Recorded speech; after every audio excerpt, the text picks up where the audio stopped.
Hello and welcome again back to Indiepocalypse Radio, your number one source for I don't know, Indiepocalypse adjacent things, and adjacent we are this week. This is if there was a connective tissue, I would say it's people who put themselves in front of my face, whether it's physically or digitally. I'm like, hey, I know that person. I want to invite them onto the show. Uh, there is I spend a lot of time looking at everyone who follows me and looks at my stuff. It's the benefit of being like the quote unquote artist and not having a lot of quote unquote like fans that are not in the peer space, I suppose. That it's always like, hey, somebody even likes something, like who is that? I'm like, oh, look at that neat person. Speaking of neat person, we have a neat person here with me right now. And now here's the tricky thing. I don't know what I'm so used to doing. You may know them from this issue of Indiepocalypse, and I'm like, when they're not in it, I lost my rhythm. Oh no, I gotta go to play. I'm blanking on the name of the game. She can help me here.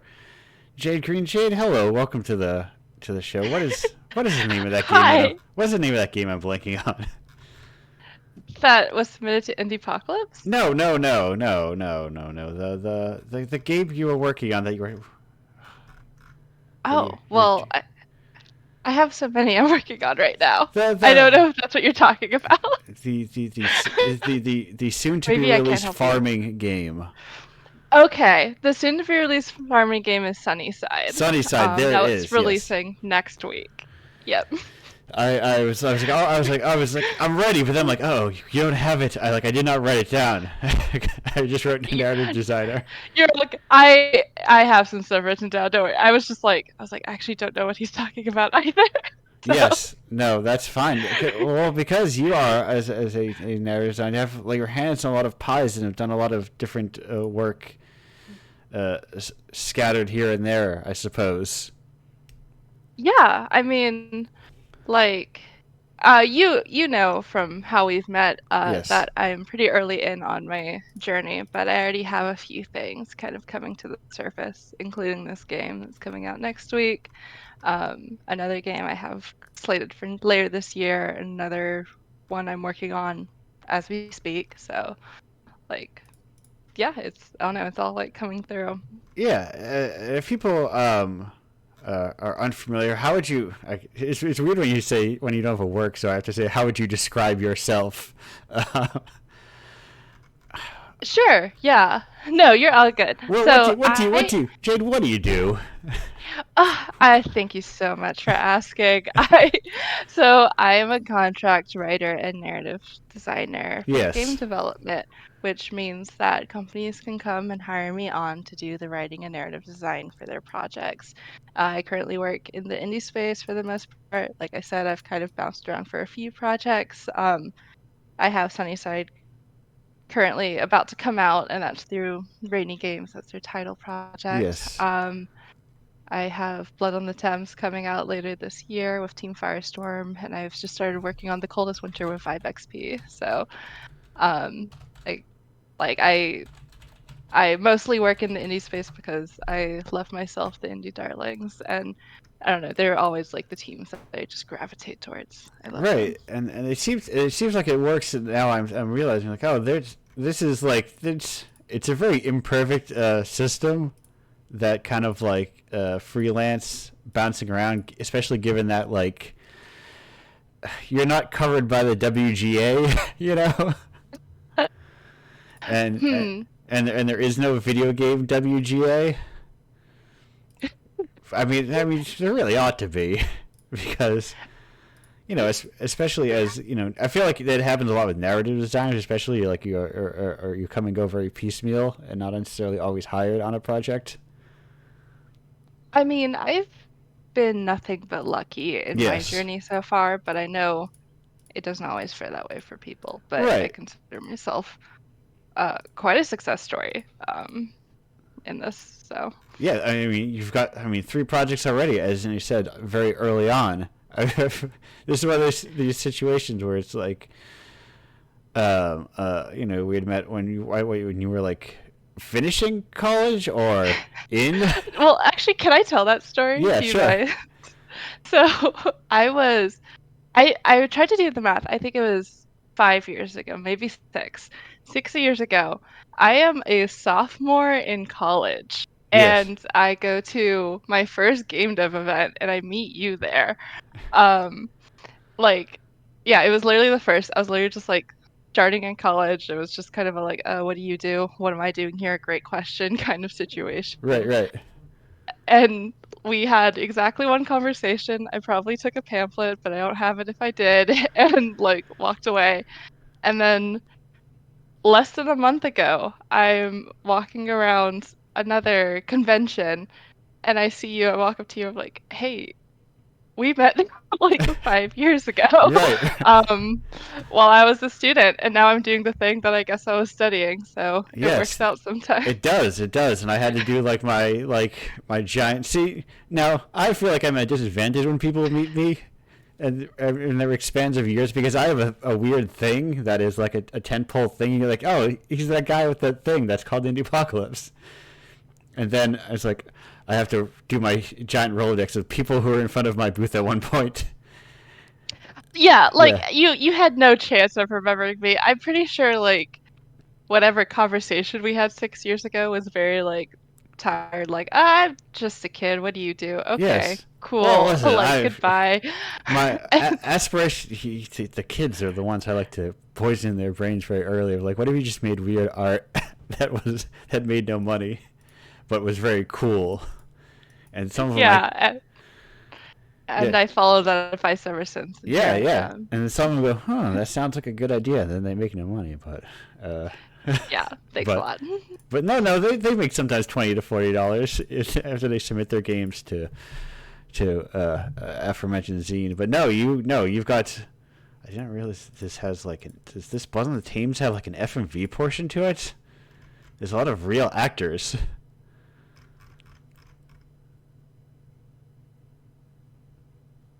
Hello? Oh. Are you finding something new?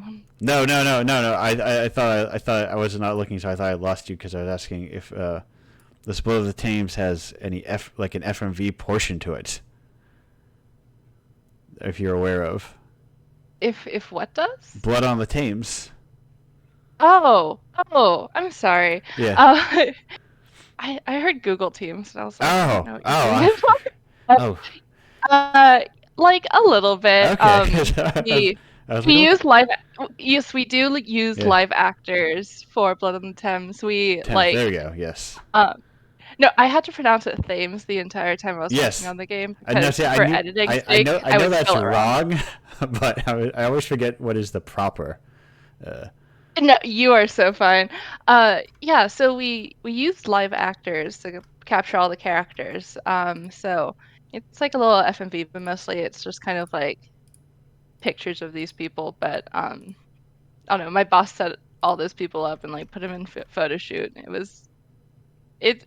I really like the aesthetic of it because I grew up on FMV games like The Seventh Guest and stuff. So right, it kind of like pulls at my heartstrings a little. right, and it's like, what's what's realer and faster to produce than a picture of a person? Yeah, like I don't know, if you don't have an artist right away, but you do have a camera, you can still make a game, guys. Right. That's how I started some of my early games was running that I used my camera to shoot and then just tried to find actors online. So Yeah, yeah. like you gotta start somewhere. Right. There's all sorts of like different sorts of resources you can use and like utilize and that kind of thing. And there's a lot of space to work in. But now there's something I'm personally curious of, which is like how do you like what is the approach as like a freelance contract narrative as a game design writer? Is it just like is it like scrawling of like job posting boards? Is it just like keeping an eye out, or is it just like You know, I bet there are a lot of people that do it that way. yeah, That is not how I've done it so far. Um, so the whole thing where I just kind of came up to you 5 years ago at a Yes. table, was like, "Hi, how are you? What do you do?" That is how I've proceeded to get every job I have now. It's a good system. So so yeah, and I'll be very open about this. I For the past 3 years, I've attended GDC specifically, the Game Developers Conference, and every time I go, and I go actually as a CA, a conference associate. Yeah. And so every time I go and I'm like halfway working the conference, just like in downtime, I'm just going up to people. I'm like, hey, how are you? What do you do? What are you working on? And it is like that kind of like in-person networking and conversations that has very genuinely gotten me every single job I've had so far. And I've never had to touch a job board for that reason. I've just kind of put myself in front of the person and been like, "Well, I can do that thing you're asking for." Yes. And they believe me. Right, right. It's Um, like so often just being the right just being there at the right time benefits you more than you think. If someone's like, I'm thinking about like, oh, we sure do need a narrative design, and then you walk up not knowing that and go, hello, here's my card. It says narrative designer on it. Yeah, so yeah, it's printing cards, just shaking hands and smiling. Being able to talk about your craft like on the fly, I think is Yeah. really helpful.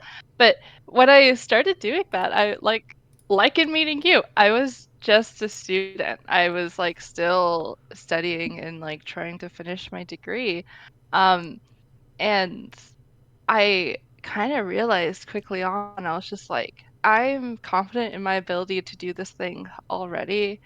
Also, fun fact, no one needs a degree to get some of these jobs. A creative Right. writing degree lets you be a creative writing professor, but there's no other job that requires that.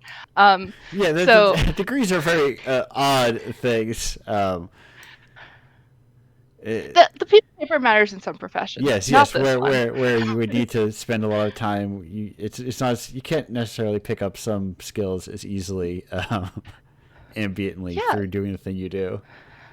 So I realized right away I was like confident in my ability. I was like, a lot of people, I was like kind of a lot of other students I noticed would like talk about being a student or talk about being like aspiring or trying to get into the field, but I was like, I kind of just feel ready. So I was Right. just going up to people, shaking hands, and being like, "Hi, I am a writer." I did not Yes. elaborate on what I've worked on in the past. I was like, "I am a writer. I am a narrative designer. I do this," and I don't know. Turns out people believe you when you tell them. Yeah. As No, long as you can prove it later on when you're on the contract, they right. will believe you. Yes. Well, the important part is getting there. You can always slyly learn on the job. And on any job you do, as long as you get yourself through the door. I mean, you're gonna have to learn Yeah. on the job, no matter what job you have. But yeah, no, it was so for me, it was very genuinely just like the same way I met you, just kind of shaking hands, being like, I don't know if you know me, but I'm who I am. Handing out probably the same business card I gave you to be, now that I think about Right. Right. Now, Jade, I haven't really changed my business card in 5 years, so it. Hey, it's if it ain't broke, don't fix it. you need one that works. It does it have your name? Doesn't it have an email on it? Perfect. That's the ideal business card. I don't need anything else. All I need in life Yes. is a name and an email. Maybe what you Yep. do. Maybe. Yeah, just be a little charming, blink a little cute, and Yeah. like it again, I really think I am such a lucky case, but it really did pay off. Yeah, granted there's no writers union for game Yes. development, but Right. I Right. do not mind. So it is At always least yet. the freelance life is always very precarious because it's like, well, I'm between jobs now. Do I get between job health insurance? They go, no. I guess depending where you are, you might. Uh, I didn't realize that like that's not the same in all the U. I thought I don't remember if the whole U.S. has it anymore. I'm so used to just having it available from the state, but Oh yeah. No, I think that's just your state. I think a yeah. few places do it, but if you're doing what I'm talking about, I think that's your state. Yes, Mass. Um, I no. I'm a lifelong New Englander, and I acknowledge it here on the show. Don't worry about it. okay, yeah. Yes. No, it was like at the time I met you, I was also living up there, and so finding you. not in New England. Very bizarre for me personally, Yes. but it was No. lovely nonetheless. No, when I went to Toronto and I found a lot of people who were in Toronto, I was like, "Yep, this makes sense." In Toronto, the unofficial home of Indiepocalypse. But when I travel to other places, it's always a little surprise of like who will just randomly show up. Like occasionally, I know a couple people that might live in that city. Like I know this person he lives here, here, and here, but then like just a random person will show up, and I'll be like, "Oh, look at that! It's my pockets of knowledge of these people that I know around the world."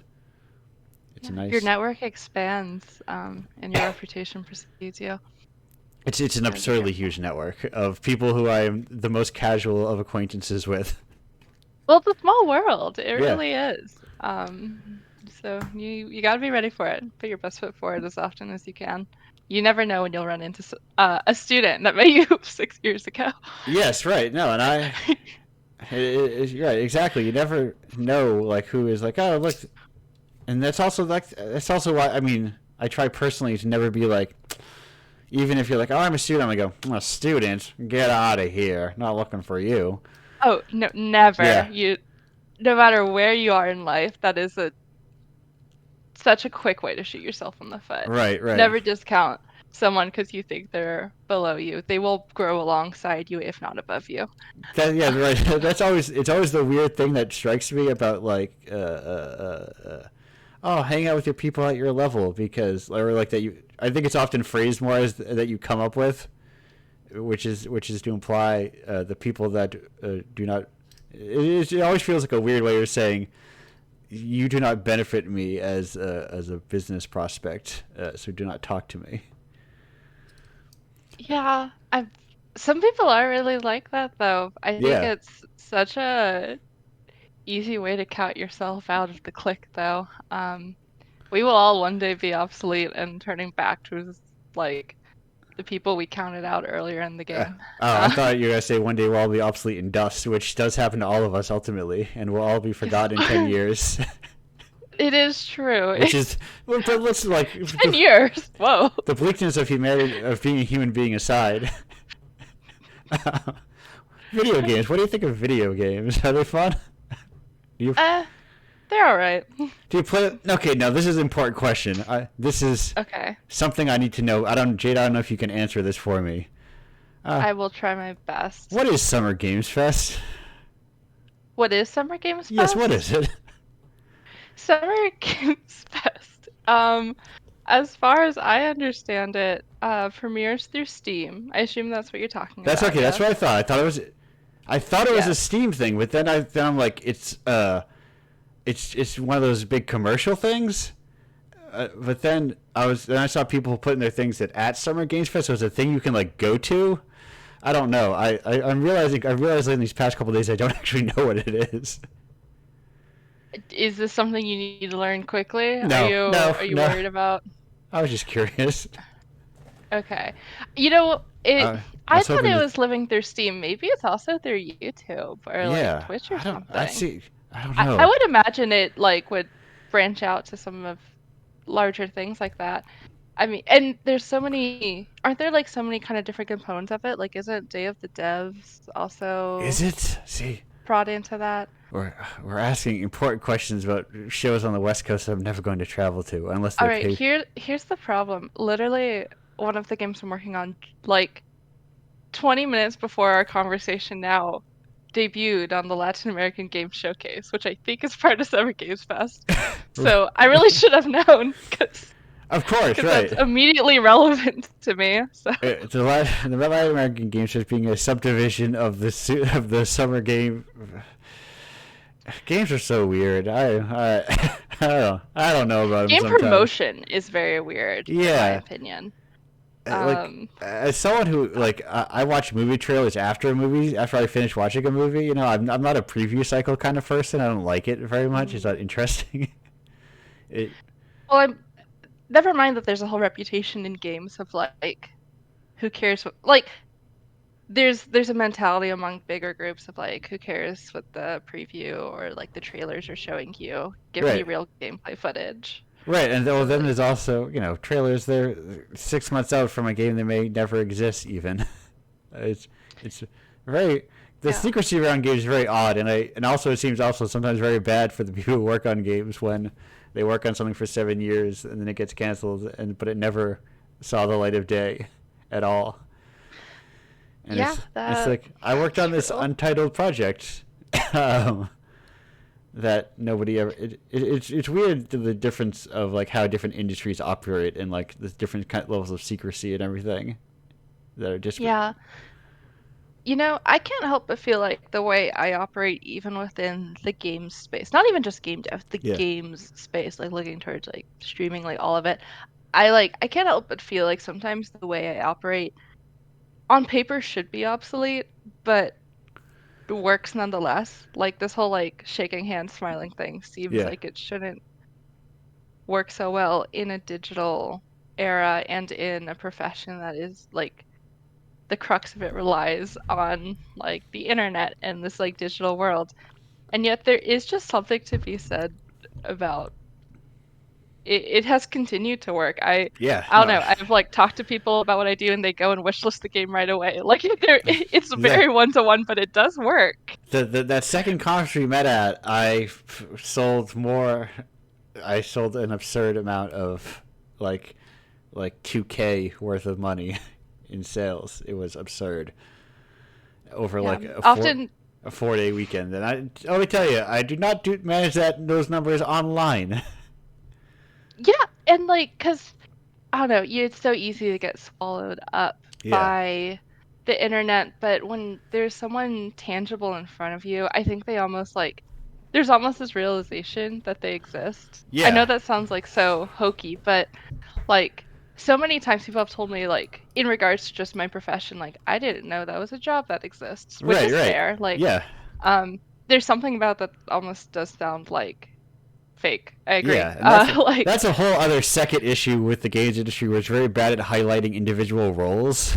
Uh, oh, yeah, or individuals, period. Like well, you're like yes, yes, everyone knows the studio that made their favorite game, but they don't know what percentage of the people who, oh, I don't know, worked on the first edition, stayed yeah, on for the second, and which how much was, oh no, laid off. yeah. Like, The what is it? The Game Awards is a great example. If you go look at the winners, I mentioned this on the show before. Look at the winners, and the only ones that name people are, weirdly enough, the composers and the actors. So I wonder if those are like union things. So yeah, that yeah, where it's it's like, true. I played Kratos. I won an award for playing Kratos. You can't say this award was given to Sony Studios or whatever.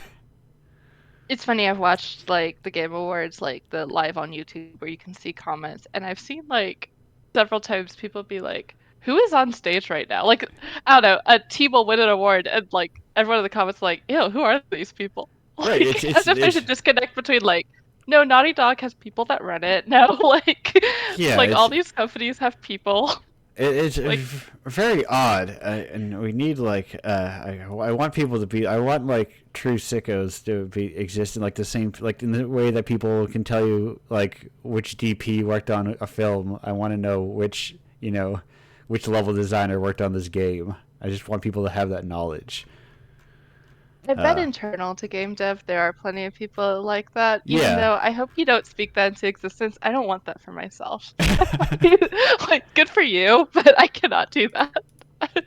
Oh, I mean, like from a fan standpoint, from a outside observer, this kind of like. Anyway, well, speaking of important matters, this Earth we stand on is an important thing here, and I have a couple questions for you. Crucial standby Indiepocalypse questions, which is first off, what's your favorite type of rock? My favorite type of rock? Yes, My name is Jade. yes. Do you want to guess? Is it not a jade? Is it something No, else? it, I mean, it is Okay. Jade. Like, yeah. But I thank you for asking. I appreciate there's a lot of rocks I do like. I just happen to be my own favorite. I And also like tiger's eyes and opals. So perfect. A follow up. Well, no, this isn't a follow up. This is a second question. Um, do you have a favorite Toho character? a favorite what character? Toho, the long-running Japanese bullet hell franchise, not knee, with the extended open license style of game series extending beyond it. No, I do not. I don't play Perfect. very many bullet hells, This is but that is perfect because that is an optional question that does not need to be answered. Um, Thank you, Jane. no, of course. Thank you. That is as regular listener know, kind of means we've reached the end of our time here. Believe it or not, as it all coasts by so quickly. Thank you for joining me here today. Of course.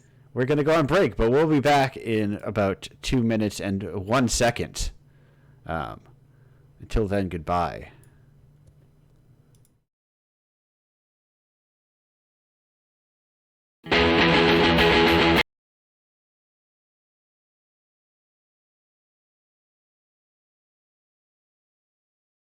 Hello and welcome back to Indiepocalypse Radio.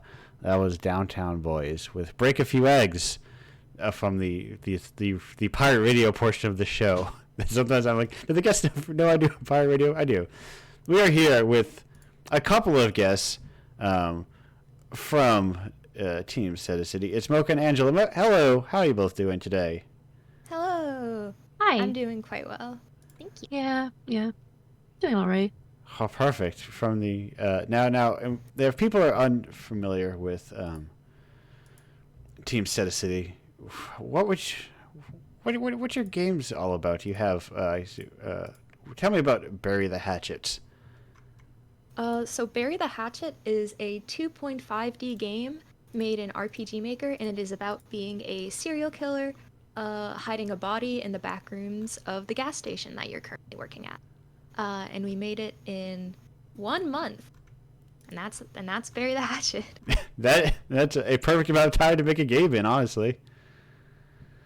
Yeah, we ended up making it for the Spooktober game jam, so that was really fun. Yeah.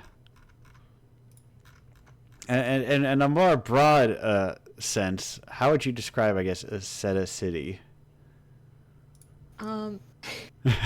So we're working on like an elevator pitch right now, because right now what we have is we are a development team dedicated to creating story-driven and visually compelling games, which is not untrue, but it's not as, I guess, it's a little generic, I suppose. Right, because a lot of people might do that. Yeah. But in my biased opinion, I think that our games do have a very unique visual touch, thanks to Angela. Angela's got a very strong sense of art direction. Thank you.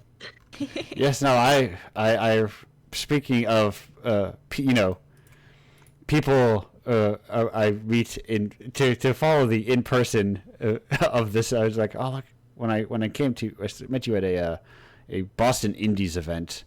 Mm-hmm. Bury the Hatchet was on the screen. It's like, what is that game? What is going on there? It's got a cool look to it. Yeah, so many people walked up to me and were like, wow, that game looks really cool. And I was like, thank you, I know. And I could brag about it because I didn't do the art, so I felt no shame. Right. In bragging. The great pleasure of being also able to compliment someone else's work instead of deflecting a compliment directed towards yourself. Yeah. Yeah, no, you are also like a big team. Yeah.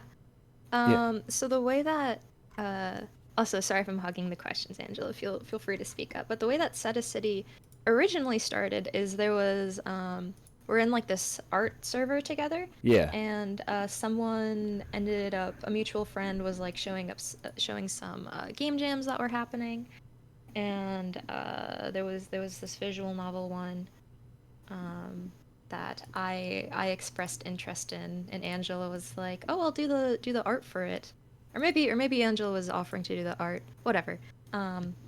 And so it ended up being a project that initially started with 2 of us, and then some more people came on to add some like extra assets, or they just wanted to be part of making a game.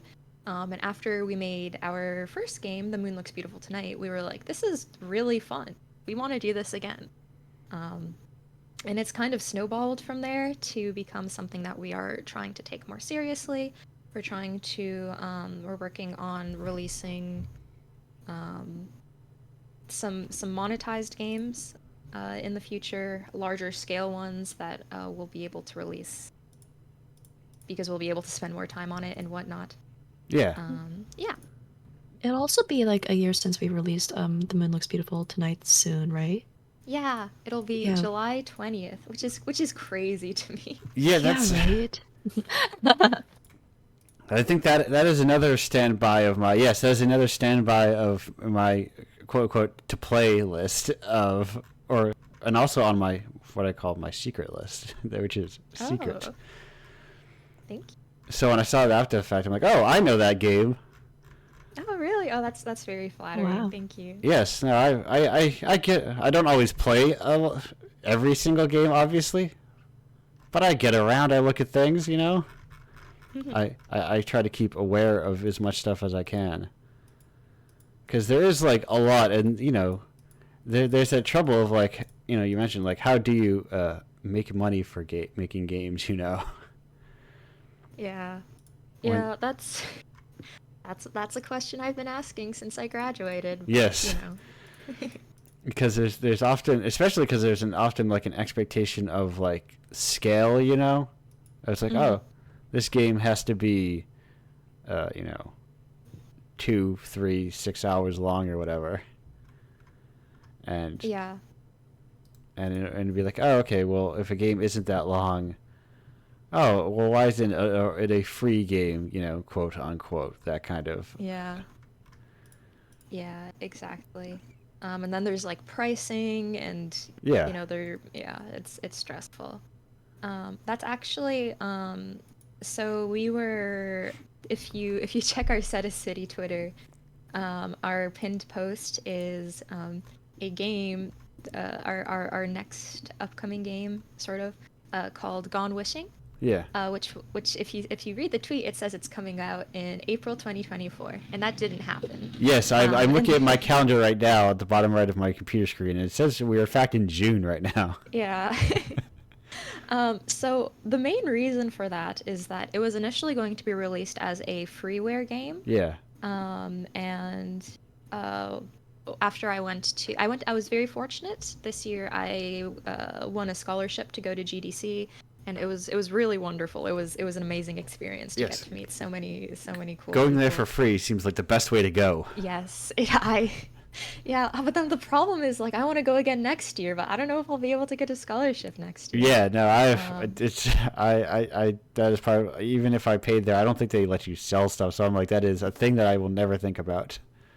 Come talk to me. Yeah. Anyway.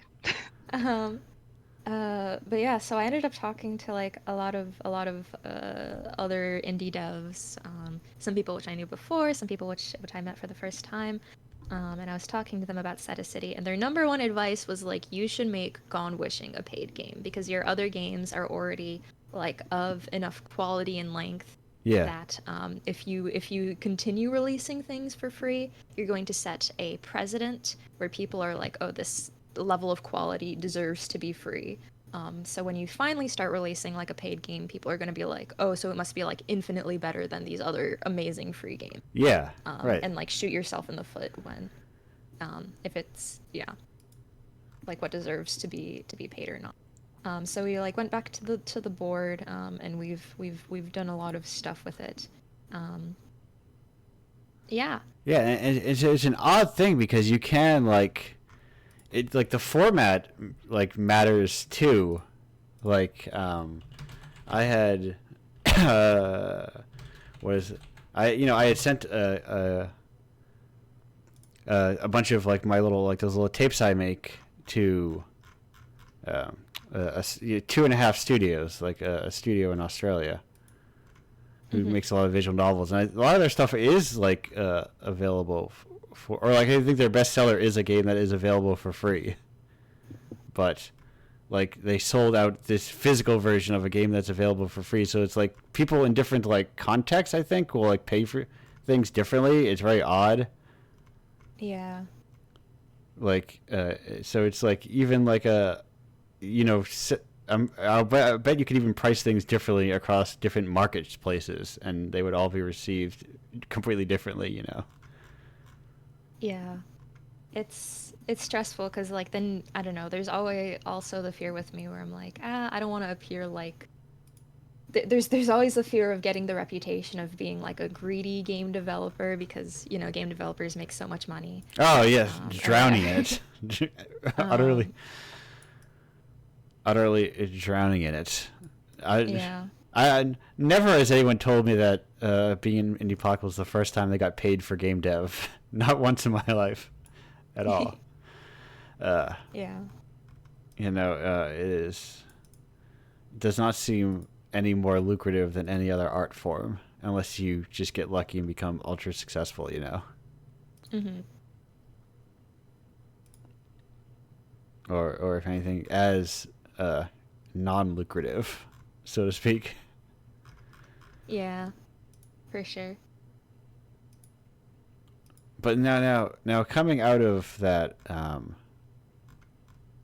the server style, not the server style, but you know, coming together for everyone. Mm-hmm. Is the team just kind of like come and go as people please? I assume to some extent, or is it more fixed? So we're in the middle of that transition right now. So like another thing that came with monetization was, or like deciding that we're going to monetize Yeah. Gone Wishing was, okay, how are we going to pay someone who does like like 90% of the art versus someone who like does one asset? Right. That's not something that's really sustainable. So Gone Wishing, since it's in like this awkward place where it started out as like a free game, and thus we didn't super need to worry about that, to being like, okay, we people are going to get paid. How is that going to look like? So that's been something that we've been figuring out. We've been like compressing it, I suppose, and talking about like expectations more between members. Right, because it's an odd sort of thing because it's, you know, how do you, especially if it's like, okay, well, we want to make money and then get people, like, it's like it's the difficulty is like, what do you want from it, because you have to probably inherently like condense and compress people. It's like if it's going to be semi-sustainable for someone. Yeah. That's also Yeah, like, so I think the team right now is being I think we're at like 7 people question now. Yeah, I think so. Yeah. We're also like people are going to like some people are going to be probably doing it like maybe not like full time, but will be contributing a lot more versus some people who will be doing contract for like certain assets and stuff. right. Is the current plan? Yeah, 'cause I think part of it's probably just like adapting, like you know, like in previous free projects, you know, functionally like, oh, this person is functionally would have been a contractor, so it's kind of like, you know, reconciling like, oh yes, on our previous project you would have been a contractor, so in this one where it's paid, now we go, yes, you are a contractor because you did a couple things on the weekends you were free, sort of situation. Yeah. Yeah, basically. And just We're like also the oddity and almost awkwardness of like not monetizing but like what is our working relationships, let's break them down real quick. Yeah. Yeah, and it also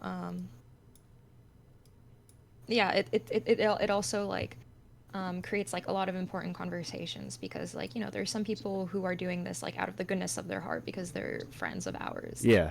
So it's like, okay, we need to discuss this as like in like the business sense, as awkward as it is, versus as like friends. We're also in like a unique position where I believe I am the only person on the team who, like, before City, did game development, because I studied game development at school. But it's a lot of people have like a lot of transferable skills. Like Angela, you studied at least for a time animation, and I found that like people who did animation actually transfer very well into game development. Like there's a little bit of like a learning curve with certain things, but I find that they're very used to like creating assets very quickly, and taking feedback quickly and needing to adjust, rather than like focusing on like making one thing incredibly perfect. So that's really cool. Yeah, yeah. Animation seems like it's, obviously very suited to game development. Requires a lot of often distinct animations and like strong frames of sorts of things, and you need a lot of them. You need to move them quickly around, and kind of like you, especially because sometimes people will see them for 2 seconds, a minute, Yeah. as flip between poses, or like it's not their full focus of staring at a pose forever. Mm-hmm. And so you have a situation where it's like spending forever working on a single thing is to your own detriment. Yeah. Oh yeah. I think we're really we lucked out by having a lot of people who also had like like not just like having experience in the animations, but like a lot of like other like fields of studies as well in Yeah. art, such as like architecture, or like we have like people who worked in architecture, or like people who have done like concept art for like their own like game projects. But yeah, we have like another person who's been helping us with like the sprite work for Gone Wishing so far, which honestly thank them so much for it, because there's just a lot of like assets that we have to get through for games of these scales. So having just like as much help as possible has been very helpful, even if we have been downscaling.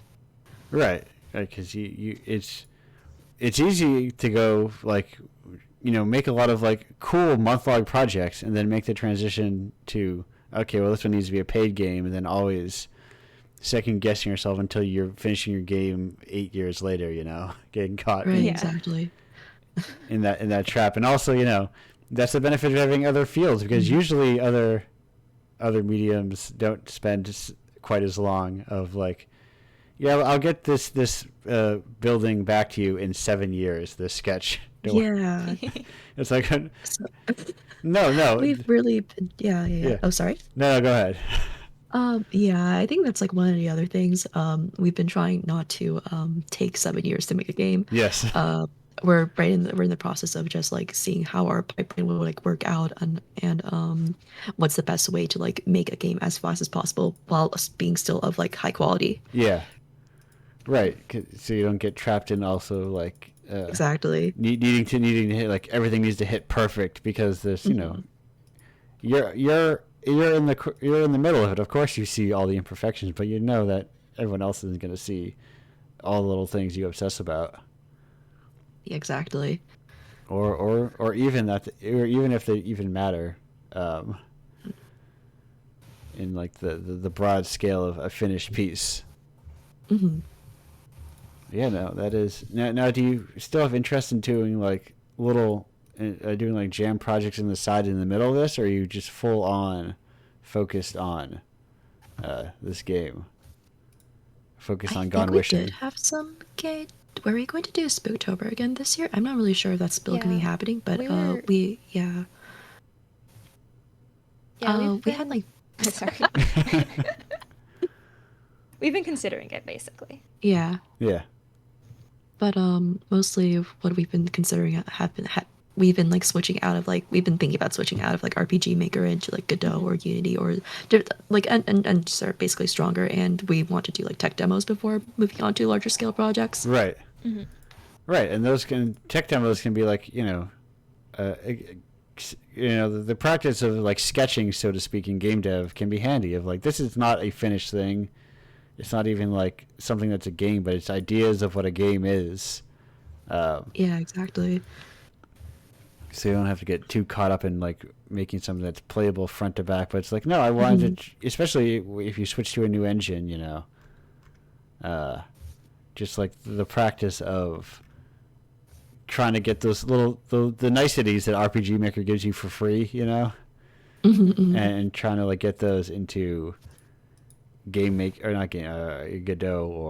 or Unity or whatever you end up using. There is like when I've gone from systems that have dialogue engines with dialogue systems into engines that don't inherently out of the box. That is definitely my number, because I'm another hurdle that they're facing is that I am currently the only programmer on the team, and one of the perks of using RPG Maker is it's very easy to just like get something like from the like something conceptualized like into the engine and to be able to play it really quick, which is important to me personally, just because it motivates me to be able to play my own game. Yeah. But I really like, specifically dialogue managers, I really don't like making. No, I personally started in Adventure Game Studio, which has an amazing dialogue manager that covers like branches and easy to put flags in dialogue systems and adding and removing dialogue options, and it's like going from that to anything else, it's like a true nightmare of like now you have to tell it how to draw text on a screen now. Yeah. And like because when I was in school, basically the number one engine that I ended up using was Unity a lot, and Unity has a very good what's the term, plugin called Yarn Spinner. Right. I really liked using Yarn Spinner. But I don't really want to use Unity anymore for many reasons. We still might, just because it is what I am most experienced in, and yeah. But but I'm trying to become more as proficient in Godot as I am in Unity, and I'm trying to like familiarize myself with various plugins that I can use to make the workflow easier for myself, as currently one programmer. But I miss Yarn Spinner. I know it's possible to like I know there are ways to put it into Godot, but I'll figure it out. I'll figure it out. Yeah, and I, as Godot sentiment is on the rise and Unity sentiment's on the decline, people will eventually bring those tool sets over to Unity or Godot probably for you, Yeah, that's the hope. Because it is like that's these tools. The easier it is for somebody to make a game, take all the busy work out of making games and make the process easier, and then that generally benefits all arts. Yeah. Of like, I want to play the drums. Well, here, build a drum. Yeah. Or crush your little dyes and berries into pigments so that you can paint with them. It's like, can I just go to the store and buy paint? Yeah. It's like, no. And game dev has a lot of that, of having to go, create the universe from scratch sometimes. Or there's that weird idea that you have to. I don't know. Game dev is weird like that at times. Yeah. My hope is to eventually be able to get to a point where I can make like one custom dialogue manager and like save system and what have you. Right. As long as it works. To be able to reuse to be flexible enough that I can reuse it on other City games. But we'll see. Yeah. Yeah, we're hoping this, like, I mean, we have many plans that are like in various stages of this will happen or maybe this will happen. But one of our main hopes this year is to create a short game in Godot or Unity, and get an experience from that and see how well that works for us. Well, I hope it works well. Thank you. I do too. Hopefully. Well, what if we were like, nah, I hope it crashes and burns. And you're like, yeah, me too. So I can give myself an excuse to go back to RPG Maker. Yeah. But no, that is like the. I'm a big proponent of like using multiple tools, like if it serves your purpose, but like finding the right tool for the right thing. Like if you're like, I just want to make an RPG, I'm just gonna use RPG Maker. Get it out of the way. I just like not overthink it. Honestly, if RPG Maker just had a little bit more flexibility, Yeah. and I think there are many concerns I have with RPG Maker, but my current biggest concern is just like, as time goes on and new OSs come out, and the compatibility for RPG Maker to port to those OSs fails. Yes. It's just like a ticking time bomb. Like it's already like, for RPG Maker MV, which is the one that we use the most. It like cannot easily port to Mac, and at first I was like, maybe it's just like a pain in the ass, but I can figure it out. But I talked to people, Adrian, the person who made In Stars and Time, which you might have heard of. It's like one of the bigger released RPG Maker games. They were like, yeah, I don't think they recently on their blog were like, yeah, I don't think I'm ever going to port it to Mac. And they ported that game to Switch. They ported In Stars and Time to Switch. So it's easier apparently to port an RPG Maker to Switch than it is to Mac. Yeah, it shouldn't be the case. Maybe there's Mac, not a home for gamers, unfortunately. RIP to the gamers on Mac, I suppose. Yeah. But whatever. No need for them. It's a really odd thing because they're so like expensive at their base level. Yeah. But like not for at the same time like making games or playing games. Yeah. But yeah, hopefully with new game engines, that's something we can port to more places. Yeah. Platform is super odd. It's like a very odd thing that games have to like grapple with, you know.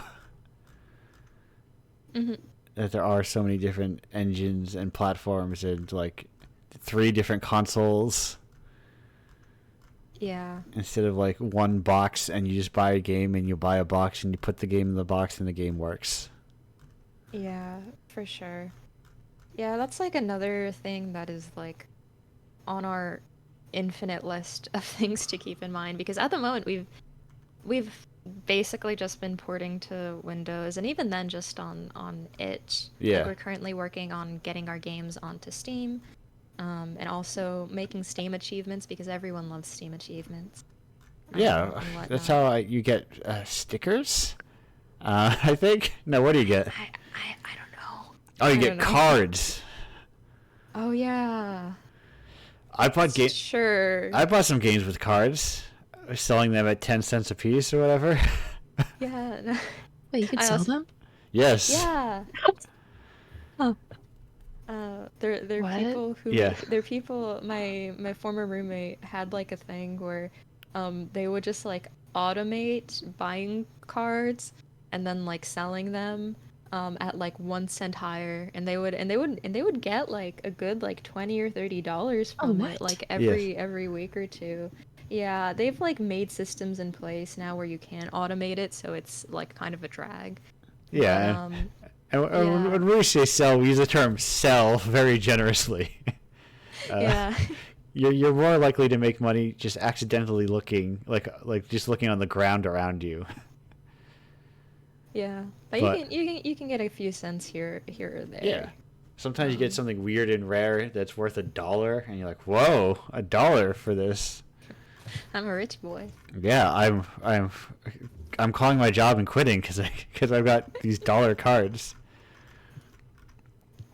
But yeah, if you naturally play a game, you accumulate them. So. Yep. Yeah, no. There's a time where sometimes I go, how can I get money?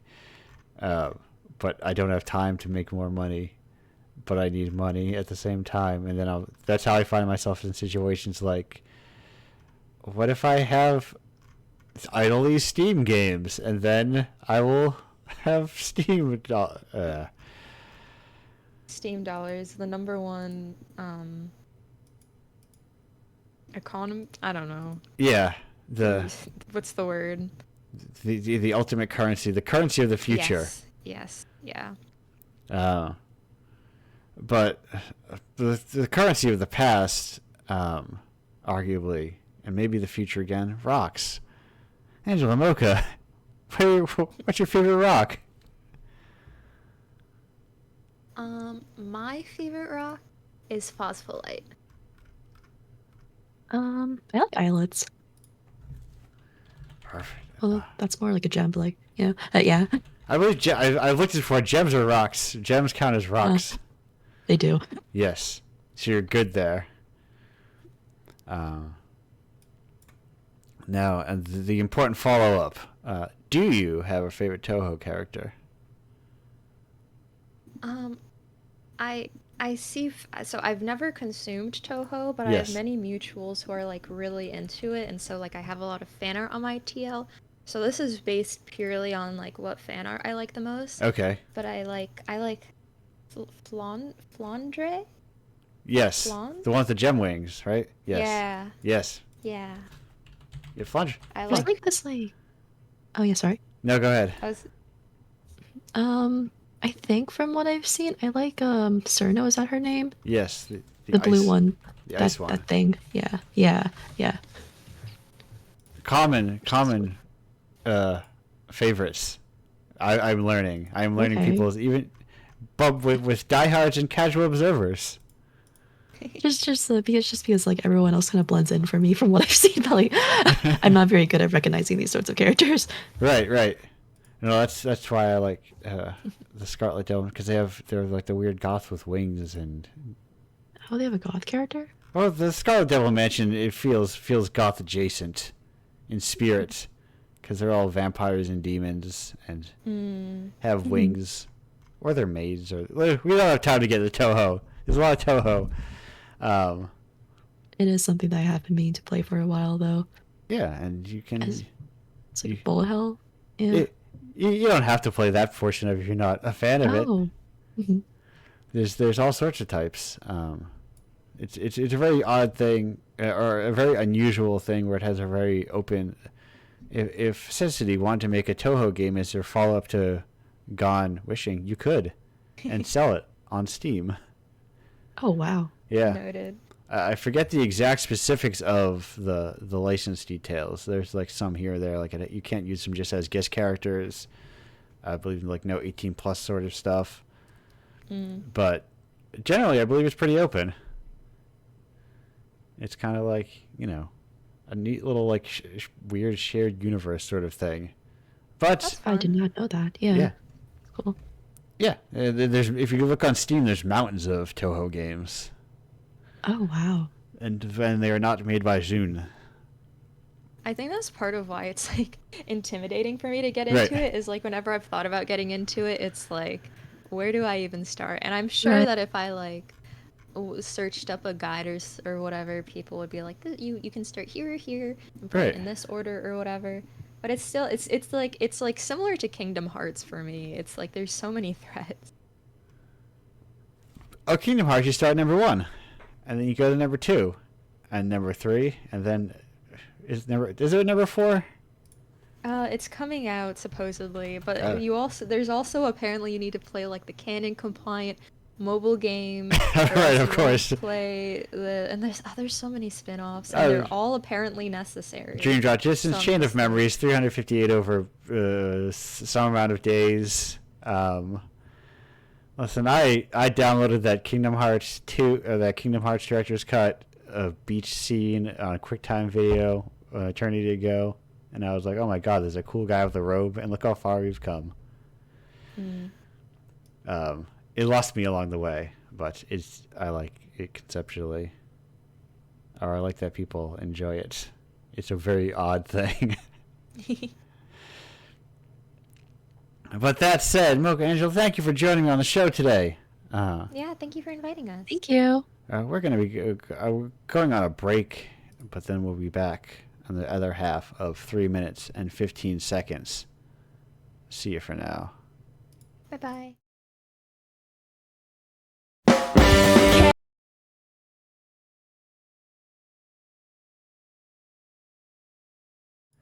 Coming back to hello everyone, welcome back to the show.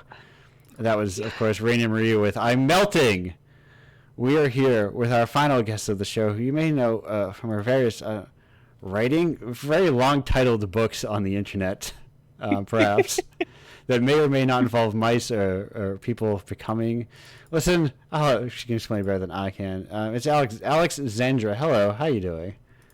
Hi, I'm doing well. How are you? I'm doing great. You're in the C block, which means I'm all spun up at this point. I'm ready to go.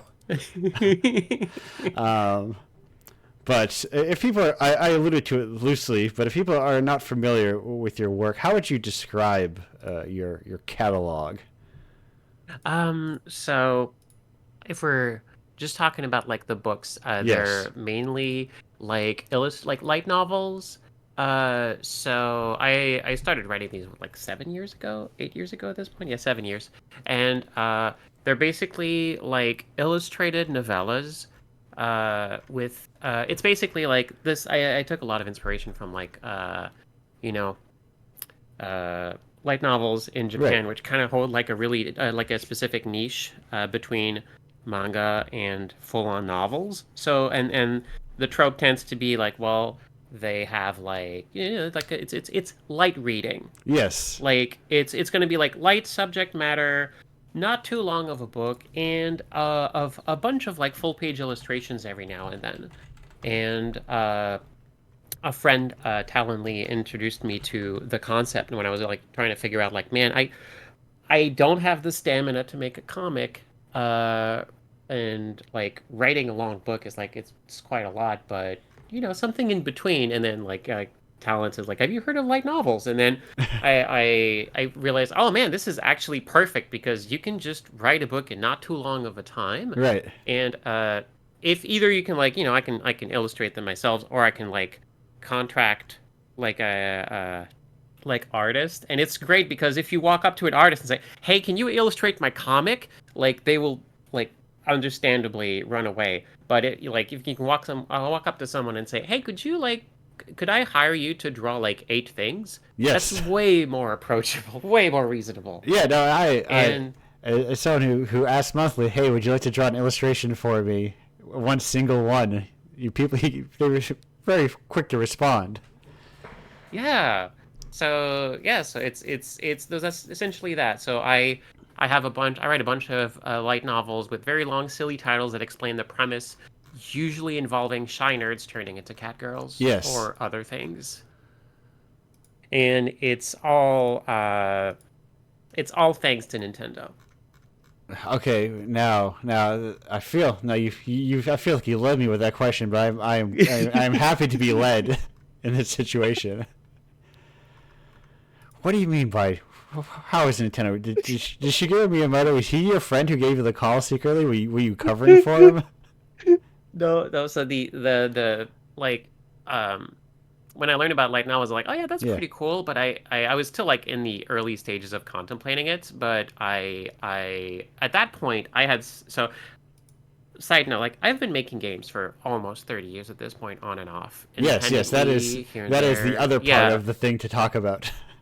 Yeah, and at some point I moved to the big city, lost my job, so I was like, okay, I'm gonna try to do like, make it as like a, freelance like writer, artist, designer, stuff like that. So just for fun, I started making fake light novel covers Right. as like commissions. Like your anime self with a long silly title. And Splatoon 2 just came out.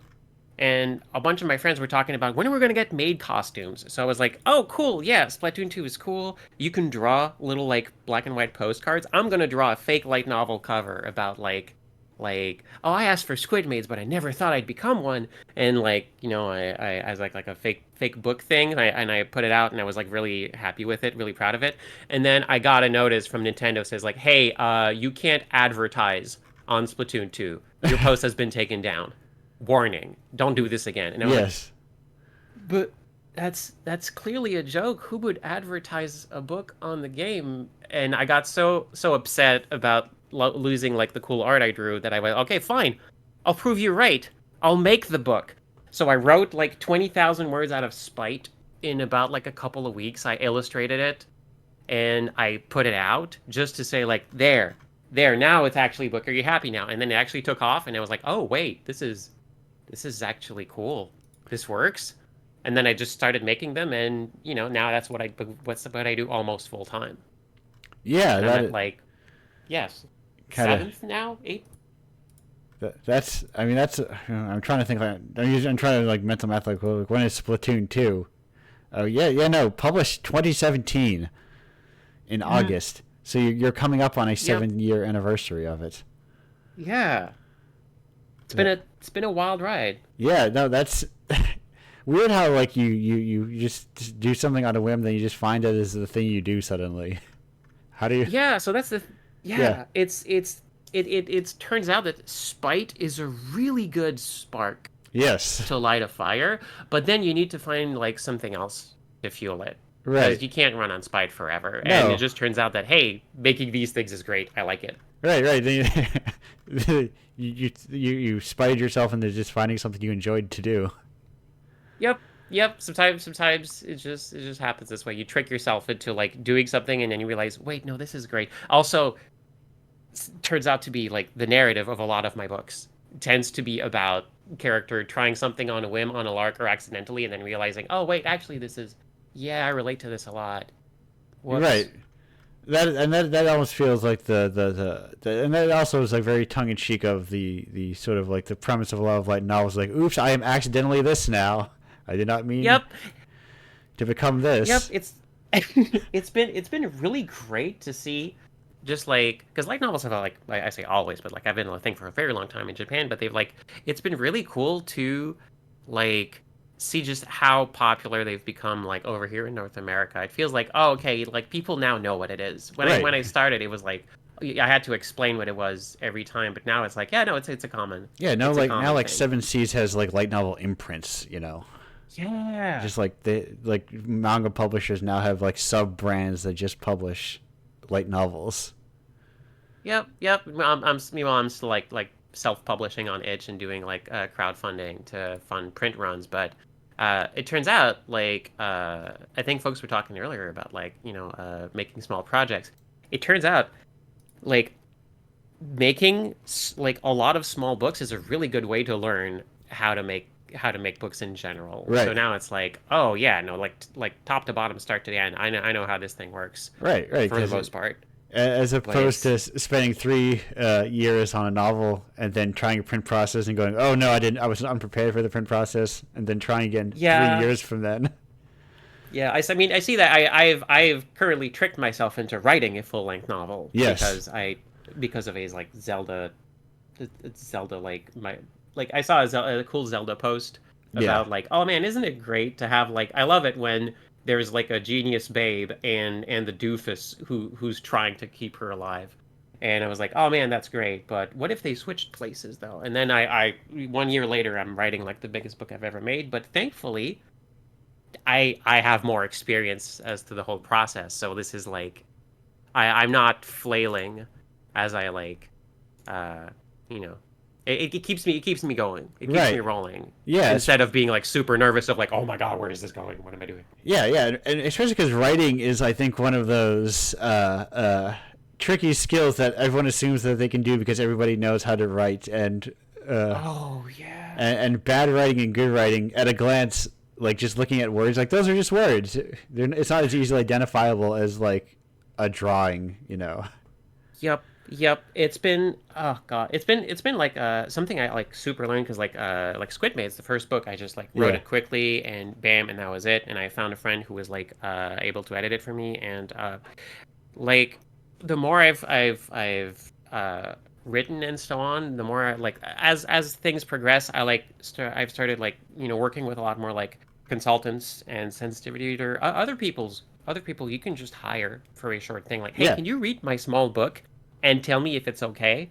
or like, hey, you really know a lot about this subject matter. Could you check it out and make sure I'm not like, you know, going wildly off course and Yeah. stuff like that. And but it's stuff where like I'm really proud of all of my books, even the early ones. I still like, proudly like, like put them in bundles and sell them and show them. And I love to like, I always keep like a few copies with me whenever I go to like conventions and stuff. But uh, man, when I sit down and read some of my earlier works, even like my first book, which is just 7 years ago, I go like, oh, I'm way better than this now.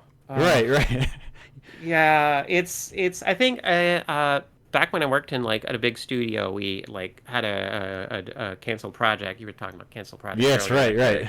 Yeah. Can you With, now, Alex? I have to ask. Can you say what that canceled project is? Are you allowed, or is this one of those things that gets? I can no longer put this canceled project on resumes or anything.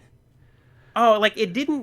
We barely got a working Oh, prototype. okay, yeah. So yeah, it was briefly announced. I think it was called like Lives and Death. It was like about a spooky like thriller kind of thing. And we got to like work with like Marv Wolfman of like American Comics fame for a little Yes. bit. And the one thing I will remember uh, always is Marv said like dialogue has a shelf life of about 2 years. And that stuck with me because like yeah, if I look back at anything I've written 2 years ago, I'll go like, ugh, man. Right. Even Yeah. it's not even, and like there's probably like little bits of timely colloquialisms that you aren't even thinking are timely, because there's probably some obviously you're thinking, I'm not going to put this in there. I know this phrase is going to age poorly in 2 months. Oh yeah, that's really hard also because like sometimes some of the characters I write are like extremely online. Some of them are like, like shy doofuses, stuff like that. Yeah. But it's really tricky to write something timeless. Right. It is like very, very like because I have the weird thing when I can never actually name like the place where a story is taking place or stuff like that. But it's extremely like it is very difficult for me to like make a like reference to a thing like with any kind of timeliness or like it's just it all ages so badly. Yeah, And right. so I'm always trying to like for me like writing wise, and this applies to, like I've also said this like when I was streaming and stuff, like this applies to games and books and anything. Is like IMO, the best way to make like a reference is like something that if you know what you're referring to, you go like, oh, nice. Especially if even if it's like, like relatively recent. Yeah. But you make it such a way that if you don't know the reference, it still looks like good writing. And Right, it doesn't right. look like you're trying to shine a spotlight on it. Yeah, it's the revelation people of a certain age have after they watch 2001: A Space Odyssey, and they're like, "Oh, not even I remember all these things from The Simpsons." Yep. Yep. Oh man. Yeah. Absolutely. Of like, like something that works very well on its own, but for people, yeah, when you're like, oh yes, but also a lot of times like it works as a piece of iconography or like a turn of phrase, just kind of like fits within the story. It's not just, you're right, like a video game protagonist saying a thing that will age out of culture in 2 weeks. Yeah, exactly. It's tricky. It's real tricky. Yeah. But it's when you pull it off, you feel good. You feel like that's like risk and reward. Right, When right. writing, I think like any discipline, like man, if you it can be like more like deceptively difficult. But when you go for something really tricky and you pull it off, it just you feel like you're on top of the world. Yeah, it's hey, why else would we make art if not to like, Yeah. feel good of it? It's I talked to on the show. It is a part of, I don't know, hard to describe. It is hard to describe because art is often are things that we have inside of us that are hard to describe to another person, but we can put them into this shape of a piece called art, and then usually another person can look at them and go, I understand that, where you're coming from. Yep. Yeah, that's like that's one of the driving forces behind my work. I love to like write like I am like when I let me just pick one out here. Like in my book, I signed up to be the substitute familiar of a struggling wish to pay my bills, and I'm just now realizing what I got myself into. Yes. I am writing about someone who is just like, I'll take this weird part-time job, and and it'll be one thing, it'll be fine, and then once they're in it, they go like, wait, no, oh no, I accidentally found myself, and this is redefining everything I knew about me, and that's the experience. Yes. Like, it's when someone walks up to me, is like, hey, I read your book, and it like had an impact on me. Like, for me, like, okay, cool, perfect. Like, I'm super happy for them, and I'm also like, uh, this this sort of stuff is something that, like, even when I'm like having like really low days, like the little, the part of you that's very self-deprecating, and Right. that is like, man, I'm never going to do anything. Like, no, see, there's people, there's testimonials, you have left an impact on people, and even if you're most self-deprecating, your brain can't really like do a thing about that, and that's that's the, you're right. Your brain, you can be like, but look at all the people who like it. Like, well, look at this one person that doesn't. Yeah, oh yeah, no, oh man, it's ugh. It's especially like that's the thing I've been also like discovering as like writing a serial book, where like I just like put out the chapters every now and then. It's like comments are great, but one negative comment can ruin your day. So it's about like, growing as a person, trying not to let them get to you. They will still get to you, but I think like someone who is like someone who was like giving feedback on a chapter recently, like said, like, yeah, it's of course it is not healthy to to require validation from others, to make creative works. That's not sustainable at all. You need to be making it for yourself. You need to be making it for like something. So it's like you need to be driven from something other than external validation. But man, it feels good when there's a couple of sickos who really like what you're doing and are really into it. And every time you put something out, they go like, "Oh, I like this and this and that." It gives you so much energy. Yes, that is, and I mean, also a cursed thought that enters my brain is often like, it's very easy for people to be nice just to be nice, but when someone's being mean, they're not just being mean to be mean; they're being mean because they dislike it. And it's easy so that is how I am often in the misfortune of that is my cursed version of dismissing politeness, Yeah. Oh, yeah. It's this creating anything usually like means like when you create, you're like IMO, you make yourself like vulnerable. Yes. You're putting out part of yourself out in the world, but also it's like it's very easy to like just you're also always like kind of like making yourself vulnerable to the little like part of your brain that's like ready to like latch on to like anything negative, and it's a balancing act. Yeah, and it's very tricky to manage, because it's like, it's weird, this brain like, we have brains, but we can't just like tell what we want to do, It kind of just does its own Oh thing. yeah, no. As someone with problems in executive function, yeah, I get you. Boy, it's a very very odd thing. Like my arms and my legs, I tell them what to do, and they do them usually.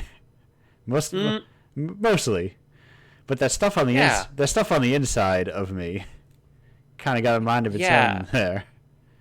Yeah, it feels it's weird, but like for me, when it comes to like writing as a discipline, as opposed to sorry, a lot of like other other disciplines in like games, for example, it's like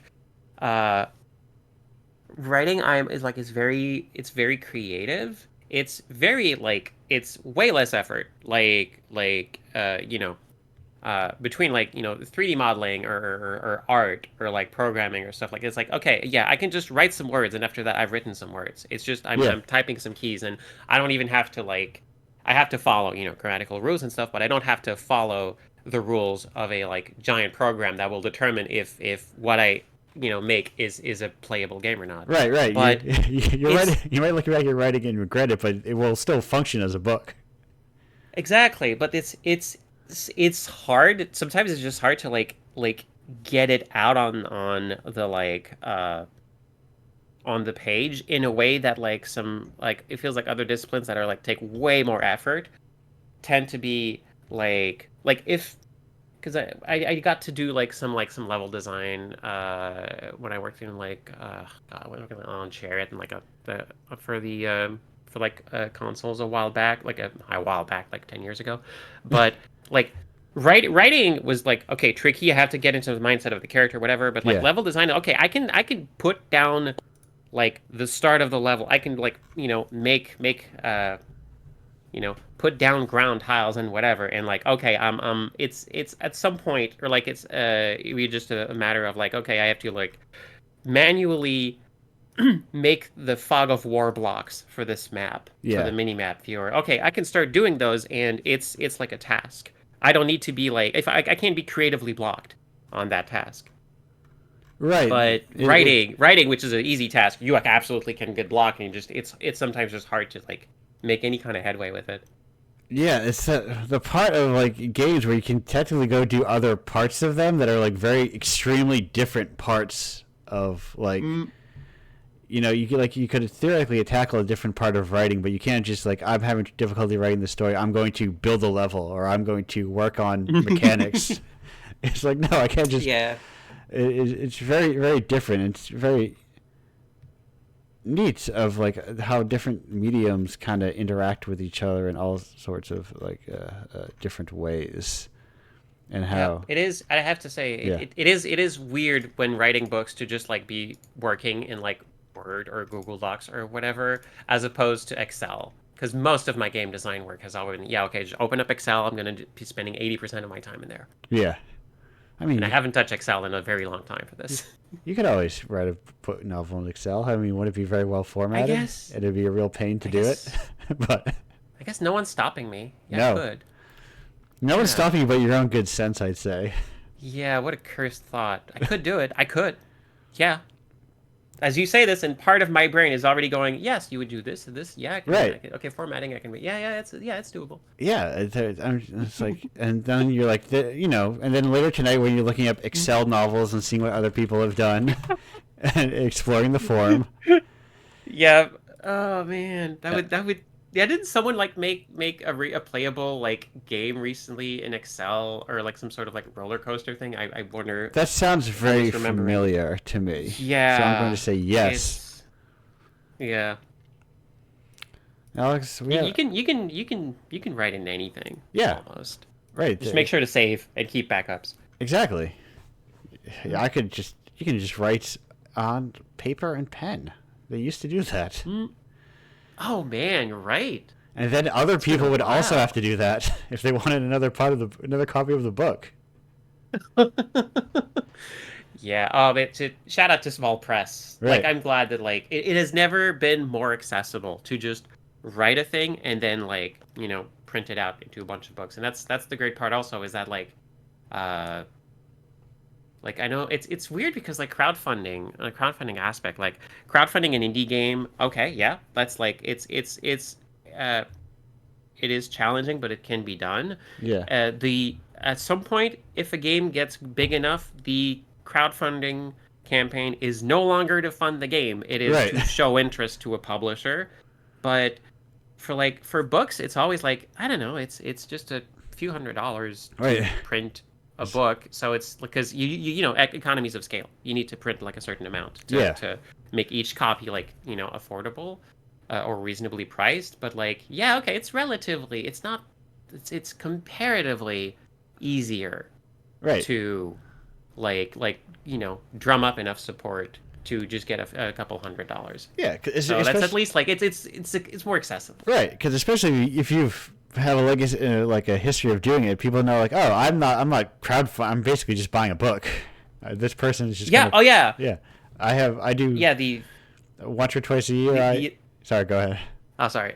Sorry. The advantage of saying, the book is done. Yeah. This is just to like turn it into a different thing by way of sending it to this company. Yes. That's already right. That's I fund. I say basically, which I buy. Probably different runs of once or twice, 4 times a year, just to runs from different comics publishers, and it's just here's our spring summer run, $100 you get 4 books, that's it, straight ahead. That's great. You always get them.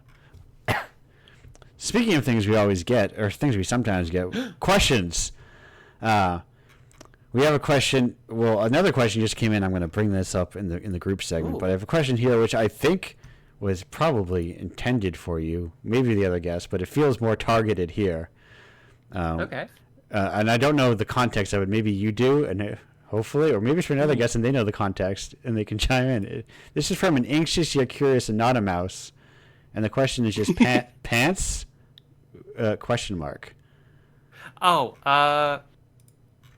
that's a tricky one. So Okay. I early on, like when I transitioned, I was like, okay, no more pants. Right. Pants gone forever. Only skirts. But I have reached the point where I went like, wait, leggings as pants. Yes. That's a very different yet like really really like surprisingly powerful option. But now I've fully gone back around to like, pants actually can get pretty good. Yeah. Pants, they're all right. They're all right. When you're not forced to wear them all the time, Right. pants are okay. Now that I'm able to approach pants from the position of like, from a zero pressure position, pants are pretty cool. Yeah. Right. Pants are all right. Yeah. It's when Okay. it's not like Okay. this is a necessity forced upon me by society to wear pants. When it's like Exactly. it's Thursday, I want to wear some pants. Yeah. Alexandra comes out in support of pants optional. Is this on the record? Or can I have you? As an option. As an option. As an option, pants are Along other pants are things. permitted. Yeah, pants are all right. Pants are okay. Yeah, I mean, what's your official stance on large, the large pant of varietal? We're thinking your trips and your jinkos. Sorry, what? Wait, do you not have? Oh no, am I aging myself into? No, we're trip. I know about. Jinko I do know jeans. about Toho, but I don't know about. No, I don't know what you're talking about. They're just big pants. They're big pants. Okay. Oh. I think people would also get. I think they were called Trip when I was in high school as well. Probably like TRIPP. Oh.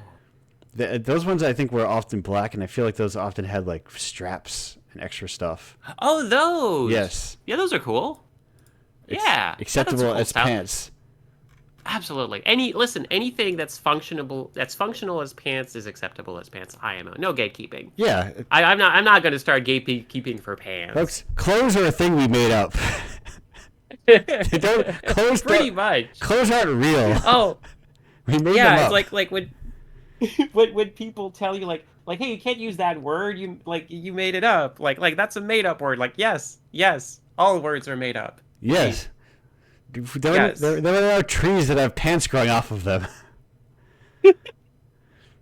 Animals do not wear clothes because they do not exist within nature.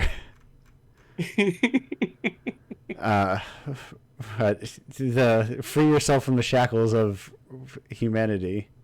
Much like the mighty rock. Alex, what's your favorite type of rock?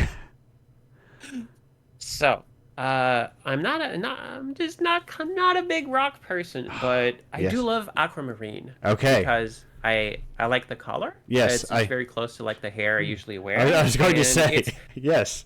Yeah, because I love blue. Aquamarine also is like one of the first gemstones I learned of from a video game. Okay. Because I remember that I played a video game that you could get an aquamarine as a gem. So I'm like, that's a cute name. It's blue. I like it. So Yes. I just kept on liking it. That's of course how I learned about emeralds, rubies, diamonds. Emeralds, rubies, diamonds. No, they don't have sapphires.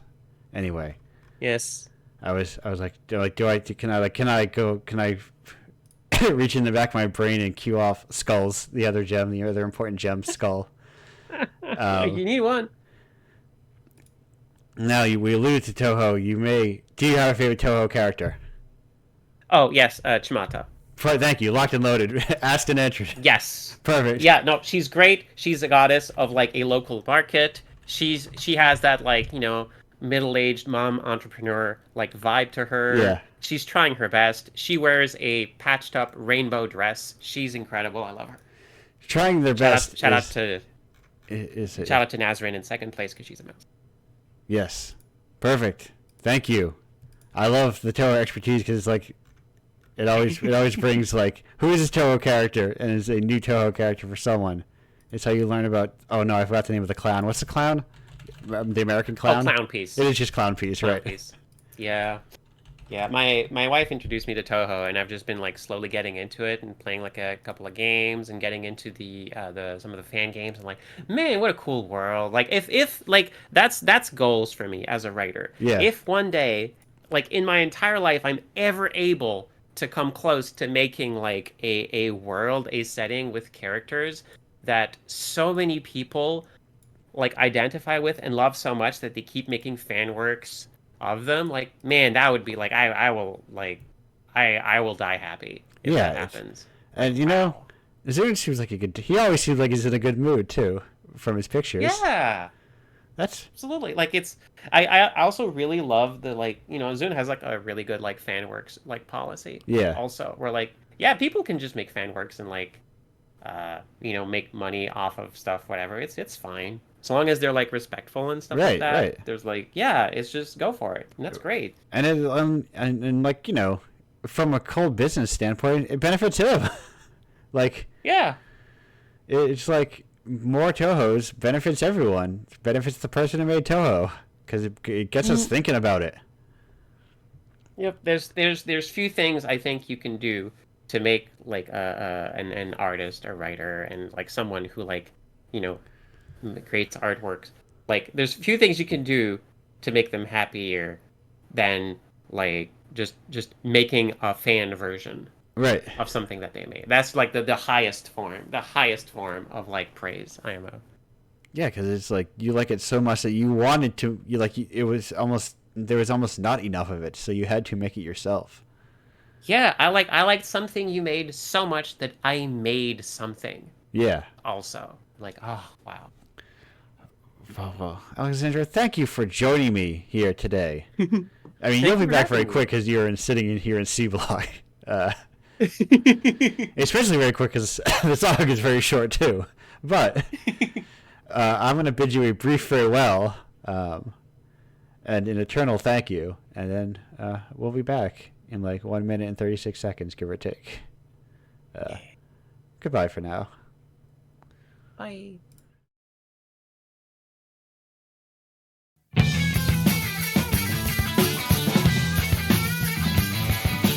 Let the products sell themselves. Hello. That was welcome back to the show. That I just said hello. Hello. How is everyone doing? Hi. That was Minutemen. Hi. It was the song is called, of course, "Shit from an Old Notebook." Love it. I was listening to that. Anyway, we have a question here. We're coming in hot with a question from Hitsuji, which is, "Hey, what got you all into game dev?" And follow up, compared to when you started and where you are now, would you say you've been enjoying the journey? A nice softball, then possibly a real hard question to follow it up. I can go first. Okay. That's an open question. Yes. Okay. So, when I started my studies in college, I was actually studying towards like traditional book publishing or working in a publishing house. I was like working on becoming an editor, and there's no other way to say it. I really liked my classes. I really liked my professors. I really didn't like my classmates. And I realized that I was constantly in rooms with people that seemed very similar to me and had very similar identity markers, but also experiences to me. And I felt like I was just another voice that didn't know what she was talking about in a room full of people who didn't seem to know what they were talking about and were judging others people's work anyway. So I found game dev where some people didn't even want me to be there, but there was something a little empowering in that. Right. Right. The great motivator of spite. Like very truly, like when you were talking about that, it like 100%, and it wasn't outright, like kind of what Zandra, I believe you're the one who said it, like that's a good place to start, but it doesn't get you all the way there. Like Yeah. it started with being like, well, now I'm gonna stick with it because like you guys are being like so mean, or like certain people are like no one wants me here. But Right. then I like realized that like okay, yeah, sure, you don't want me here, whatever. I want to be here, and like that switch to like realizing that me being here and the fact that not everyone would see that very well was meaningful in a context greater than myself was really what made me like push against it so hard. Also, it was just fun. It was just fun. But like both those things really kind of made that a switch I never came back from. Yes. Anyone? I'll just go very quickly, as touch and go. I don't know. I don't know. Actually, I don't know why I wanted to. I just kind of like thought it would be fun to make games because I wanted to make something, but I was bad at a lot of other stuff. But in my mind, like games are something you can make and be bad at a lot of other parts. But if you can program something neat, you can kind of fudge your way through. It feels like you can fudge your way around your deficiencies the most, artistically in some ways. And then I don't know. That's me. Hello. I don't know who wants to go next. For me, I like always wanted to do some sort of storytelling ever since I was younger. Like initially when I was a child, I wanted to go into like book publishing and writing books and whatever. And then I played Pokemon Mystery Dungeon Explorers of Sky at like 10 years old, and it made me feel emotions, and I was like, I want to be able to do that. That was my goal.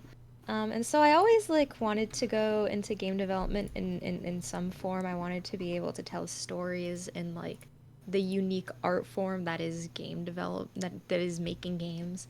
My dad also works in like software engineering as well, so like I was very fortunate because I was introduced to like programming as like a thing from pretty early on, and was able to get like additional support from him in that matter. Yeah, and then I initially went into college for a CS degree, but I'm not a big fan of math. I use programming as like a tool to get what I want rather than something that I like purely enjoy. So I ended up switching to a game development degree. And yeah, now I just graduated past this past year, so I've been like looking for jobs and trying to build up trying to make games that I am proud of. Not Right. that I am, to be clear, I am very proud of like Set a City games, but I'm always like I can do more. Right. That sort of a thing. Right. You're not like, oh, I made a couple of games that I'm proud of. And now I'm just gonna make trash that I hate. Yeah.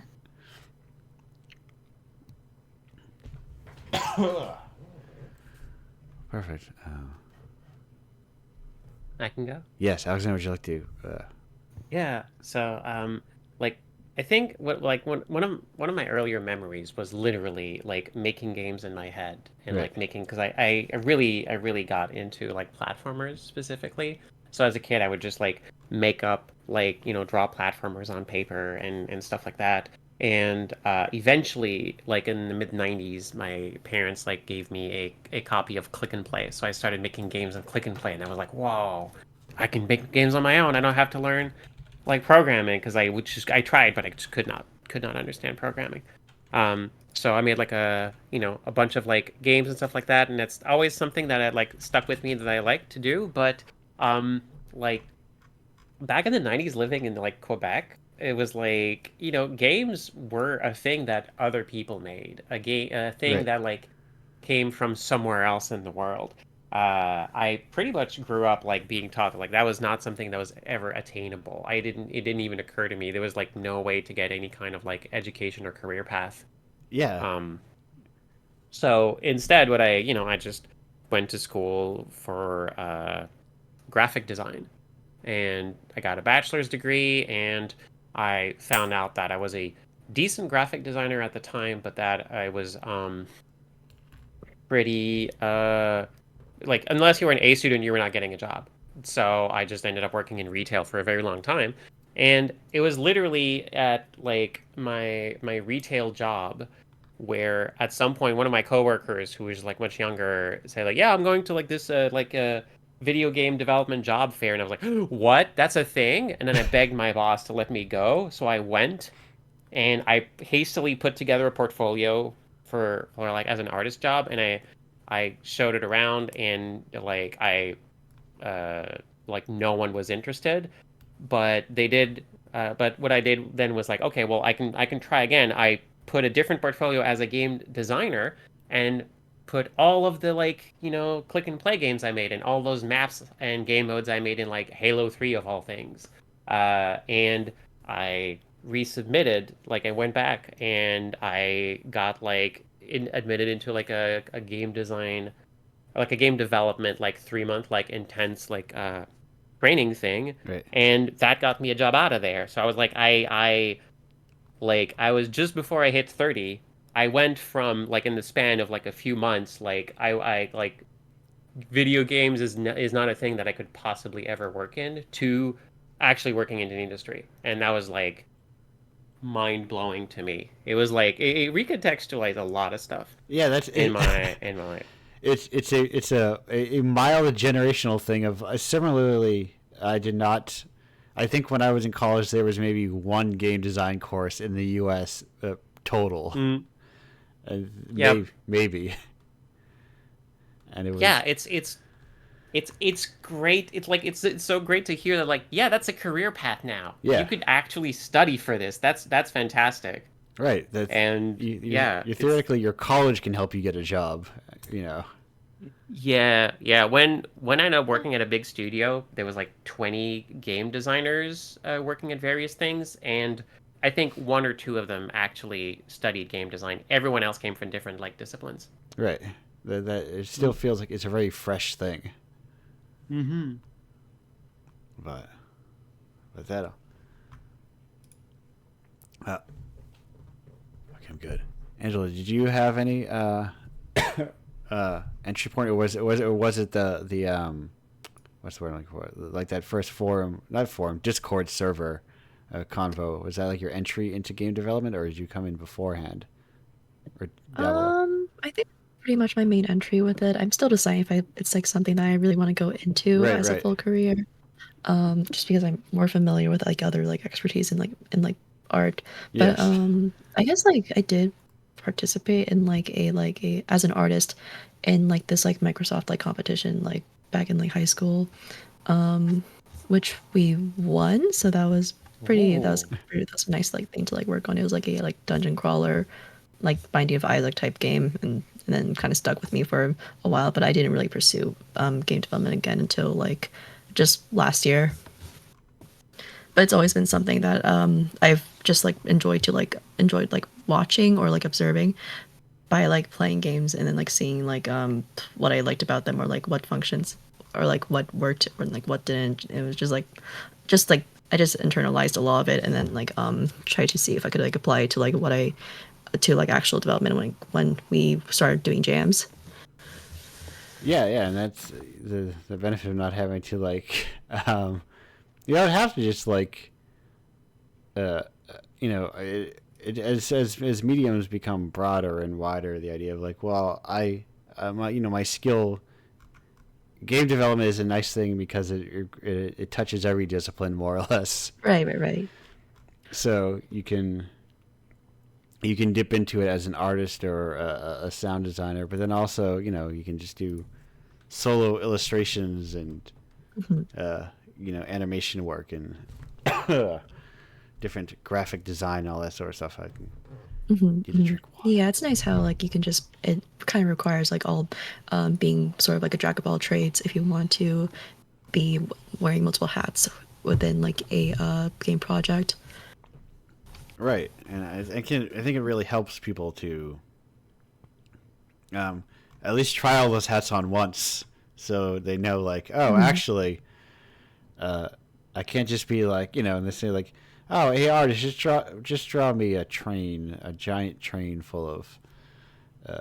I always think of when I was younger, I listened to a lot of Simpsons commentary, and they often reference this idea of a circus train crashing or something, which is like very easy to write on a page, but then you give it to an animator. Right, horrible to actually execute. Yeah. It's like, yeah, no, just tighten up the graphics, and it's like, right, sure. This jump feels bad. Can you make the jump feel better? Oh yeah. Yeah, sorry. It's just yeah. Oh. Right. Early on when working on Chariot, I would just like bring to the programmer like they would like, okay, the jump should feel like in Mega Man 2. Here, Right. can you make it feel like in Mega Man 2? You go.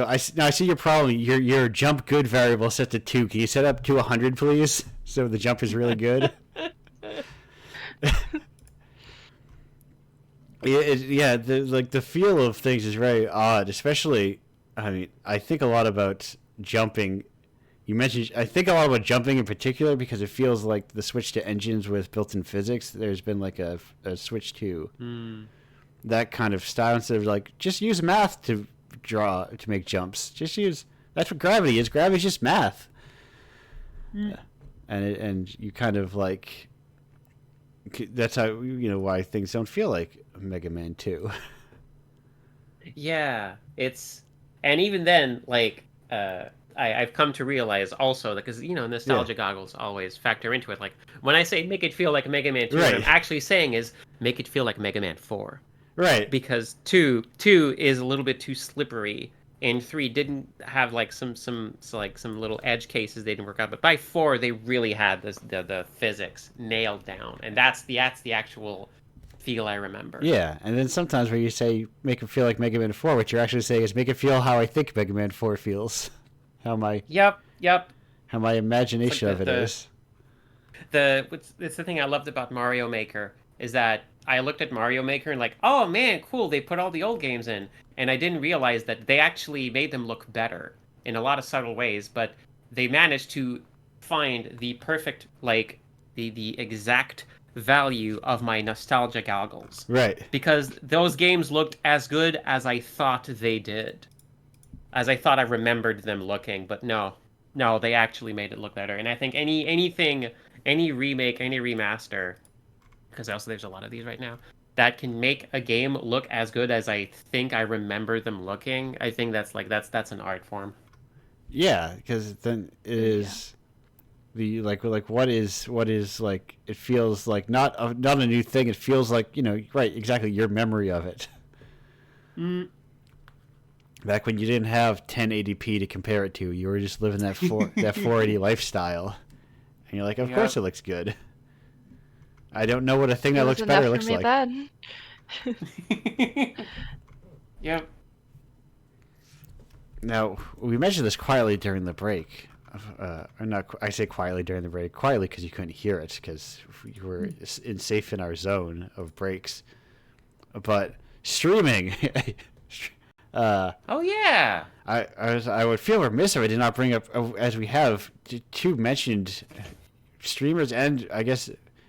would you consider VTubing distinct from streaming, like a subgenre of it? Sorry, go ahead. Oh, sorry. I was going to say, I guess I don't think it is distinct from streaming. I Right. think that it can be a subgenre of streaming, because I think there's a lot of VTubing that's associated with like idol culture and stuff like that. Right. But I think there's also a lot of people that use VTubing, and I think this is how VTubing is going to be in the future / is starting to be, because like the initial big VTuber bubble of like idol only culture has burst.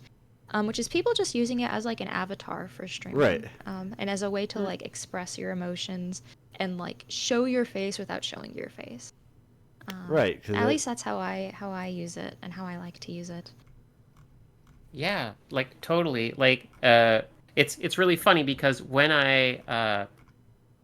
because like I've always like streamed with a face cam, but when I learned about VTubers and stuff like that, and it became like something that was like accessible, because they like started to know like artists that were like actually available to like commission for stuff like that. I made a VTuber who is essentially like canonically my robot daughter who is reading the captions at the bottom of the screen. And also sometimes I like stream as Zandra bot, the VTuber. But since then I kind of realized, wait, sometimes I don't want to just like play a character, a virtual character. Sometimes I just want to exist and not be perceived directly. Right. So I got a second like VTuber, a 3D tuber model, and that is just me except in 3D when I don't want to be on camera. And it's weird how like the dividing line between the two, but it's totally there. Yeah, it is nice to also have like, not always have to like, oh, I need to wake up and I need to be camera ready. And as camera ready, what camera ready means is constantly shifting, Do you have your bisexual lighting and your Mario coin blocks in your background properly? Oh my god. Yeah. So that yeah, people I have. Oh man, yeah. I moved recently, so I'm thinking, oh man, how am I gonna go like make the back of my camera background look better? Should I get more little like nanoleaf lights to like do like cool little patterns? I've seen now it's like the goalposts are shifting. I'm seeing like the big streamers they have whole giant TV screens in the background with like rotating like animated scenes, and like I can't compete with that. Jeez. My shot, if I had a camera plugged in right now, it would be you would see a long open space with like a pillar and a cabinet. If you look in the far back, I think you see a Mountain Goats tour poster. That's my decoration. Right. Oh my gosh. Also, it's stuff where like I realized like I am I am a streamer. Of course, I'm like looking at other streamers to like compare, but like I don't actually need to compare, or there's no such thing as like comparing or competing. Right. Like, no, I could just put whatever. Some of the most successful like streamers and YouTubers and so on like have terrible like layouts and bad cameras with like almost nothing going on behind it, and no one cares. Right. It's a kind of like I think constantly this is of something Melisantani said, I believe, on Twitter, the effect of something like if the first Zelda came out nowadays, it would get a 7 out of 10, and you would see a lot of social media managers online talking about how it wasn't viral and like gifable enough.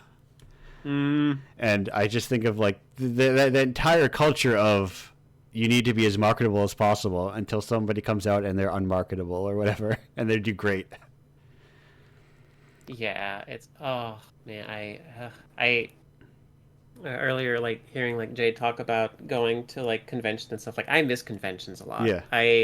But they're especially because like lately they haven't been like very safe for me to go to. But it is, so it's just not a I'm lucky to be in a position where I don't need to go to them for work, but also I really miss them a lot. But it's really like wild how like no matter how good the things you make are, like a lot of the time it comes down to like you need to be lucky, but also if you're marketable, that helps a ton. Being like someone people like to see or talk to is like a big plus, but it is like literally luck of the draw and just do you happen to like will you hit the weird like mysterious value of being likable or not? Yeah. And, like how like we're people, we're human beings. Like it is unreasonable to put this on us. Right. But So that's how it is. The randomness, like at that last aforementioned convention, there was someone who, like, I mean, a lot of that show was me telling people and pointing at these things and being like, they're video games. And people go, oh, they're video games? If you're seeing on the stream these little that little spinning tape there, that's a video game. There's a video game hiding in there. I publish video games in cassette cases. But there was someone I said that to who would have otherwise walked back to the table, bought like 2 things, and like took pictures of their table and bought something for their brother, like texted them things. And if I was looking at my phone or looking away and they walked by, that's like you just miss people.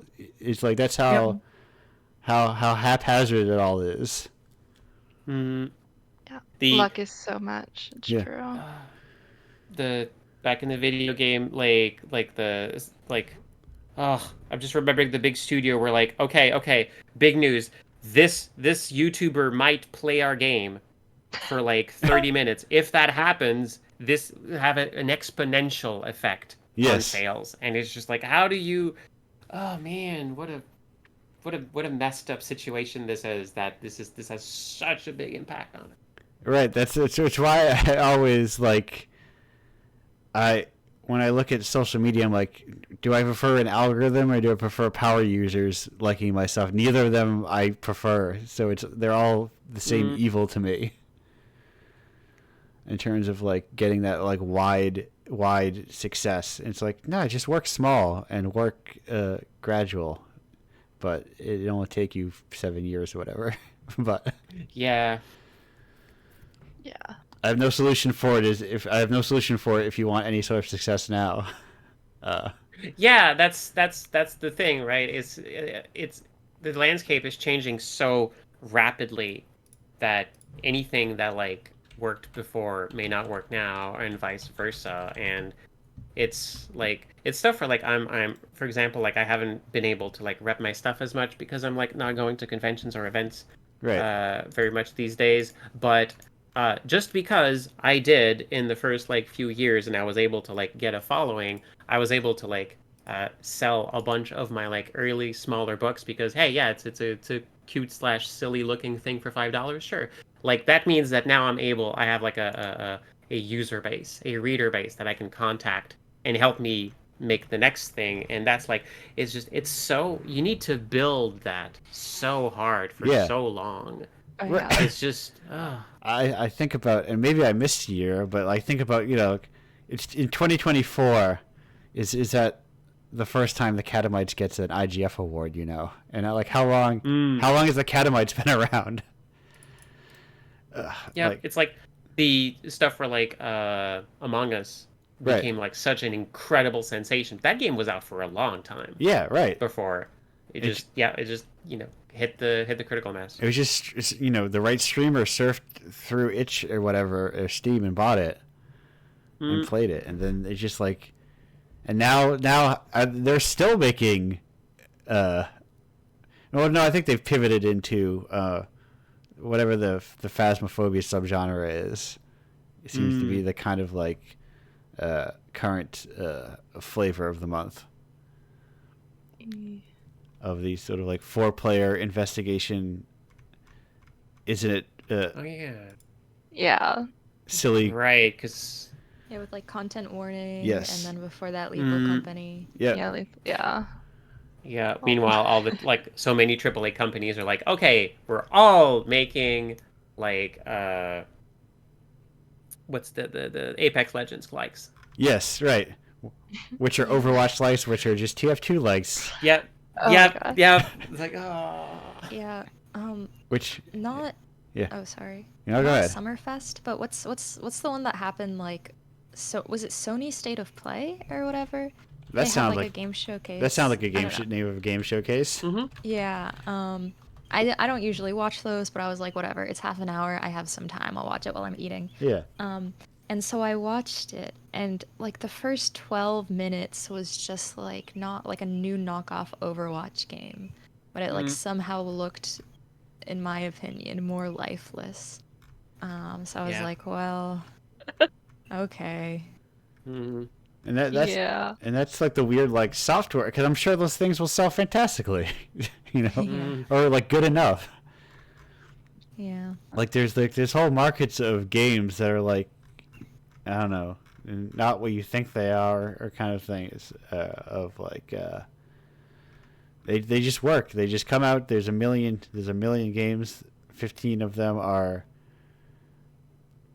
Dynasty Warriors Origins.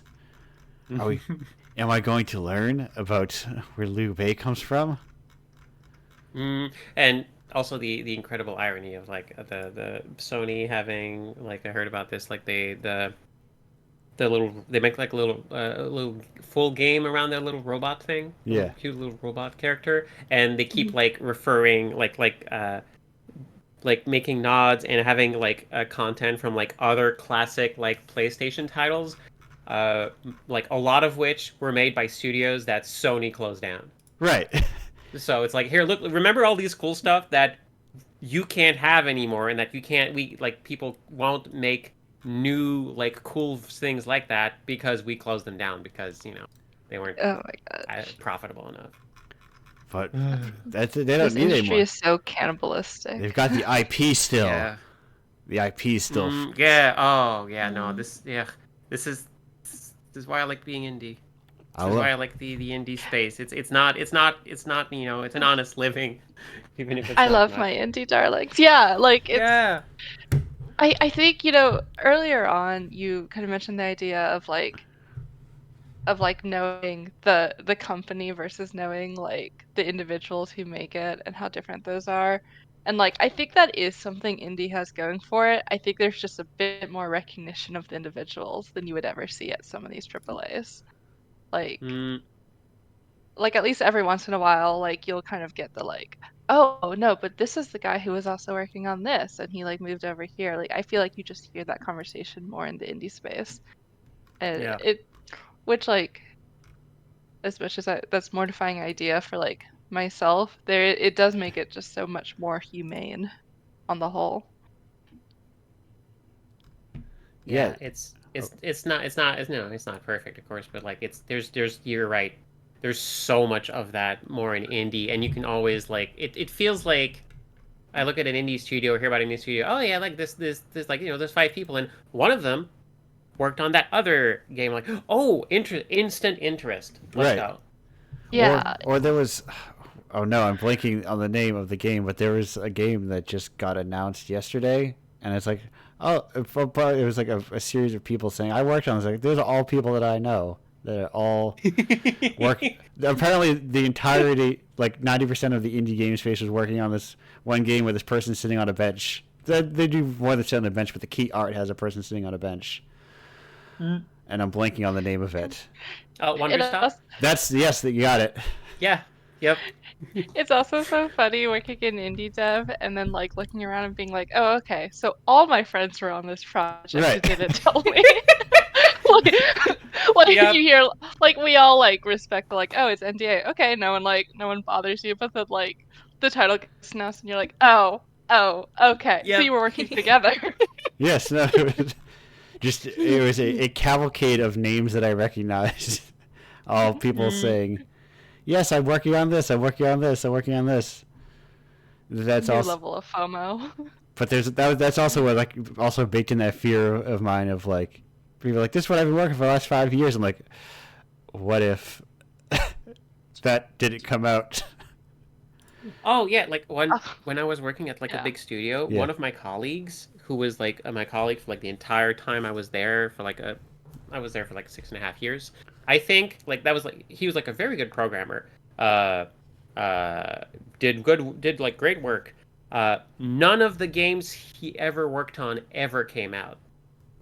Right. He was constantly reassigned to projects that would then ultimately be canceled, which was like nightmare scenario.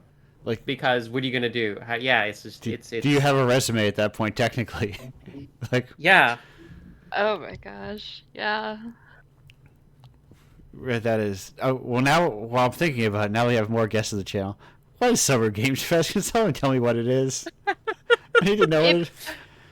Are you aware it's going on right now? Is Or it did go- you just happen to bring this up? It's Can- going on Still? right now. Can it keep going No, on? it finished up. But like when Okay. we started this, it was going on. Like Was it? So you- it is yeah. a It thing was that. yesterday. Okay. no, it's going on today. I know because I had 2 games announced in it. Yes. Okay, so it's a thing that can go on for multiple days, but then it can Yeah. also Oh. it can also end. Oh, is that like No Name E3? Is that what it is? Maybe. No, it's hosted by Geoff. Yes. Oh Jeff, yeah, the whatever. Keel. Yeah. That's Yeah. what maybe. That's what So maybe. yesterday was a live show, and then there are like a lot of like sub shows that are like Okay. a part of it. But the main one was yesterday, which was a live show, and that was like 2 or 3 hours. And then afterwards was like Day of the Devs. And then there are like other things that are like part of Summer Games Fest. Okay, so it's basically E3. Yes. Ah. Yes. Okay. Yeah. It is in a okay. So it says like Bloomberg of all places. Yeah. An event Okay, yeah, assembled today was a by bunch of Jeff directs. Keighley.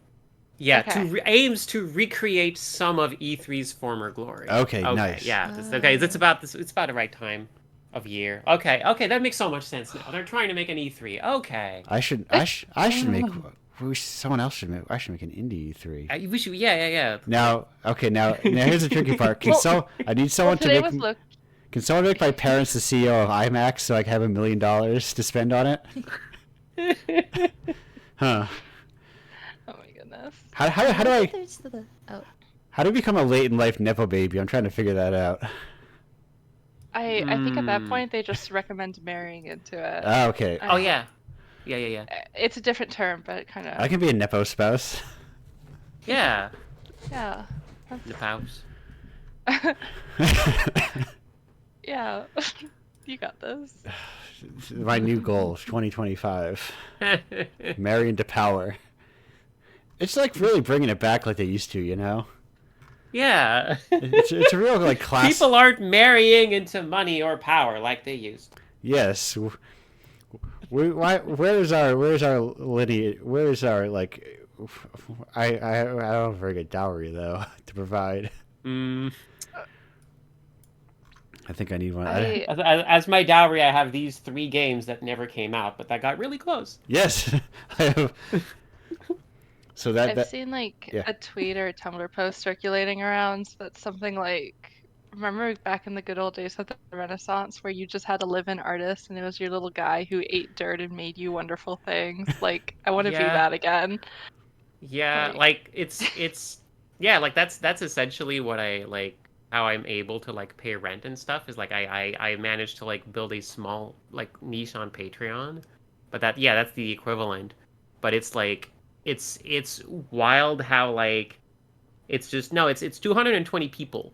Yeah. Who hire me to live into like one 220th of their house and eat dirt and make like things that they get to see. It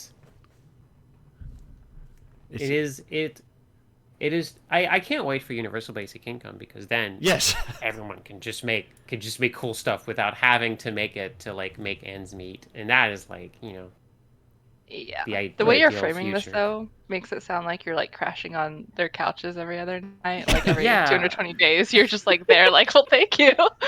Like, hi, what's up? Yeah, hello. Yeah, it's your 2 days this year. So I'm just gonna be here. I'm just gonna typing. It's like if you have any like I might ask you for a character name. Okay, cool. Yeah. If you have any neighbors that you think would be into me, just like let them know. Yeah. Because I don't know when you're gonna get sick of me. So. Like, what do you mean leave? You're part of the Patreon tier where I can break into your house. Didn't you think it was weird and ask for an address? Like, come on. Listen, it wasn't fulfilling. People said we need to get rid of parasocial relationships. I'm going in the opposite direction. I am making a strictly social relationship. That's the direction I'm going in. Yeah. Oh man. No. This is. I am kind of glad I got over the whole like. It is terrifying that like Twitter as a place has like kind of like crashed and burned and is now like just nowhere near as like a shell of what it used to be. But also, man, I'm glad my life does not revolve around looking at numbers, like specifically like people liking or boosting my stuff, because as like an artist, it messes with you so much because there's no rhyme or reason why something is more popular than another. And I have the problem I have is I'm like unable to extract like any meaningful value from numbers next to likes and retweets. It's like it just doesn't mean anything to me. It's weird. That's great though. Yeah. That's ideal. That like it lowers your blood pressure. And it's just like, is it good? Is it bad? Like I'm like I don't know. But if someone says something nice, I go, yes, I like that. Or like, and also I don't like social media in general very much. Yeah, it just doesn't work for me and how I like to socialize with people. Yeah, it's why I know, like, I used to be like, it's great. Yeah. I can be on Twitter all the time and that's it. But now it's like, no, I have to be on like 15 different places Yes, to that get any like semblance. And it's also why I really like co-host most of all places, just because, like, cool, physically no numbers. I all I can see is, Right. hey, people like this thing in general, in vagueness. Cool, yeah, perfect. there. I mean, it does can have its own soft numbers, so to speak, in that you see things Yep. pop up constantly, and it obviously had its own power users in the same way as every other website. Yep. But it's It's- slightly easier to ignore. Yeah, it feels more like I'm making a thing, like, on someone's couch, Yeah. and then like someone walks by and says like, "Hey, good work!" Like, thanks, and that's it. I'm like, cool, and then I can just, like, continue doing the thing Yeah, without having like carrying around my giant cork board of all the things I've made and the up-to-date numbers of the quantity of people who have said like, "Oh wow, so 15 people like this one." But then 9 like that other one. So clearly they all hate me now. right. Yes, and then that's like, I do a 4-day show in Atlanta, and 80 people buy something. 80 people like it. 80, and that's like $2,000. Yeah. It's like like the internet. I'm like, this is why the internet doesn't make any sense. It's a whole thing. Also, like, the style of socializing is very much like, when someone is like talking about something and it's clear that they like want you to ask them about it. Like, Oh yeah. my gosh. that's just how social media works.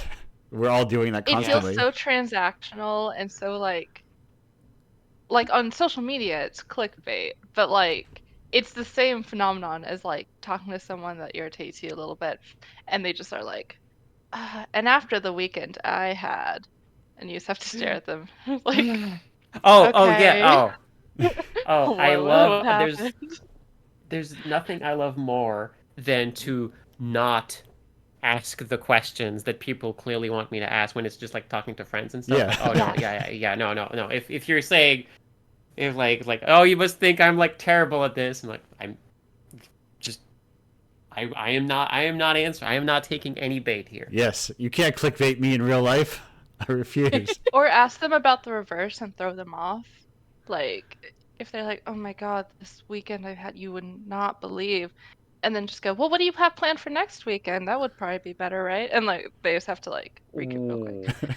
Oh, Like, that's it's a also a good good way. one. Yeah, it's a good way to lead into, especially if it's like the healthy way to do this is if your besties are falling into self-deprecating holes, to be like, oh, well, I mean, that's like so contrast to like the other thing you're doing, and they have to be like, oh yeah, that's true. Like it Right. forces them out. Anyway. Oh, that's okay. Thank you. This is a great tip. Oh my god. Yeah. Yeah, no. Not only do you not fall for the clickbait, but like you refuse to cooperate and someone feeling bad for themselves Yeah. about themselves. Gotta Yep. live. And if you have any trouble with social media, my recommendation, invent a weekly radio show and invite strangers onto it so you can talk to them. Yeah, like, isn't that great? Yeah, Like, that's yeah. It just takes executive function and time, but Right. you could just anyone could you could do it. Like, Yeah. look at this cool thing you've made. Yeah. You did it. You're making it. These You're are doing all it right now. these are It's true. like these are all people. I mean, one knew me going into it, but it's mostly like, what happened? You followed me on Itch, or I ran into you in person. Is how all these guests came about. Yeah. And it's just like, oh, it gets you thinking, and it's just like, oh, people are like to hang out. I wish. I say I wish there were more hangout shows for game devs, but I think there are. I just don't get invited onto them. But Like, it's people should be making, like, we should be making more talk shows. People should be making more talk shows. yeah, I think it's the one. It's Hollywood's got a lot wrong, but it's the one thing they got right is they're always on each other's damn podcasts all the time. It's just fun to sit down and chat with people and, Yeah. and talk about things you're excited for. We're It humans. keeps you from thinking of them as numbers. Like, or just like, oh, this is that guy I follow on Twitter, and I hate Twitter, so I hate looking at it, or like anything like that. It's like, oh no, these are people. Promise. Yep. Yes. Yeah. But that all said, that is, folks, we're over 2 hours. We gotta Good. shut this down eventually. We can't be here forever. Don't tell me this transitions into us plugging our stuff Oh, after this entire. Shane, I have got great news for you. Because it's the end of the show, and I can hear the people stampeding to the door. They're all banging on the door. They're like, let me in because I know what's going to happen. These nice guests here are going to tell you where you can find them in the future. And outside of the show, it's the part that all people crave. It's like, why? People ask, Andrew, why even host a guest-based podcast if they're not going to let them plug their stuff? That's the point of a guest-based podcast. And I'm like, folks, the plugs are coming. They're right here. Alexandra, where can people find your work? If they beforehand, I forgot. Anyone else have any last minute important questions, statements, things you need to get out before I start fully wrapping up? Good. Thanks for having. Yeah. Yeah. Well, Just gratefulness here. yes, Yeah. Alexandra. Now we get properly. I think that was the most efficient wrap up of the show I've ever done. I caught myself off guard. Usually I go, let's wrap this up, and then there's 40 minutes pass. And I'm like, oh, I thought the show was supposed to end. What are we also doing here? Just having a good time. That's turns out what it is when you're having. It's that kind of hey, yeah, okay. I often call this show a post-con hangout, where it's yeah, it's oh yeah, we were talking, packed up our booze, and oh yeah, you heading that direction too? Yeah, I'm heading that way too. Oh, we're in the same hotel. Let's hang out here. You want to go get some? Yeah, suddenly it's been you're hanging out for 6 hours. But Great. we're not hanging out for 6 hours because the secret of doing midday shows is it makes me hungry because I'm got to eat still. True. I'm trying to think. I have not looked at what I'm going to eat, but I'm thinking about it. I had fried pickles to lead in to this, but those were just some pickles. I needed sustenance. So, Alexandra, where could people find your work if you're looking for your work to be found? Yeah, I am Zandra Vandra on Yes. Most social media. I'm most active on co-host, but I'm also on. That's where you can find my itch. I'm also if you just search for Zandra on. I'm at Zandra on Mastodon, and also I think Blue Sky. But yeah, just search for Zandra Vandra. That's where I'm at. If you want to read my books, including. Seminal hits as my friends and I were granted 3 wishes by a cat goddess, and I swear I got distracted when my turn came around. You can find those on books.zandravandra.com. But to be fair though, if you've bought any big charity bundle on itch over the past few years, you probably have that one. Right. And if you want to read my current serial novel that I've been writing for a year and I just put it out every chapter, it's a big fantasy drama called Her Majesty the Prince, about an invincible knight and a genius princess who swap bodies, and it's about basically what happens when the person you have sworn your life to protect overnight doesn't need you anymore. And it's full of messy. It's a messy trans romance, full of queer people making terrible decisions. Yes. But trying their best. Thank you. And you can find that on hermajestytheprince.com. It's a true pleasure that people can make terrible decisions. The true freedom to make terrible decisions. For the best reason. Oh, Yes. right, I'm on a streamer. I keep forgetting the streamer thing. I'm on Twitch. I'm Zandra Vandra on Twitch. I'm also there. You've got it locked down with a single, and I bet that sounds like it actually has. Let me see. You sounds like you got good SEO anyway, so you're probably covered. Oh yeah. There's not a lot. There's a few Zandras. No, you got Zandra Vandra pretty locked down. So if I just remember Oh, Zandra okay, Vandra, good, perfect. it's like Zandra. Just remember Zandra, then just put a V in there. It all works. Yeah, pretty much. Yep, it's a double trochee. Can't go wrong. Yes. Now, where's my? I have to have my getting my tabs ready. Mocha, hello, welcome back. How you doing? Hello. I'm still good. We're ending. We're ending the show. Where can people find your stuff? You can find me on Twitter or X, or I guess most social medias, as Mocha Devs, like my name, Mocha Devs, DEVS. And also as part of City, you can find all City work. We have a card that Yes. we're working on upgrading into a nice website. But that's, yeah, CETA City. And then if you want to watch me stream, I stream at Mocha Sips. Yeah, it's Mocha Sips or Mocha Devs. Yes. That's me.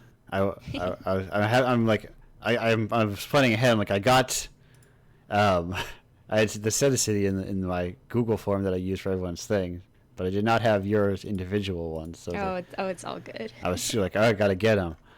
You can find the card has people's links on Yes. them. So. But I wanted to hit you. I also want to get you and Angela individually, as you are individuals, not an amorphous part of an amorphous blob called City. Yeah. Speaking of which, Angela, where can people find your work if they're looking to find it?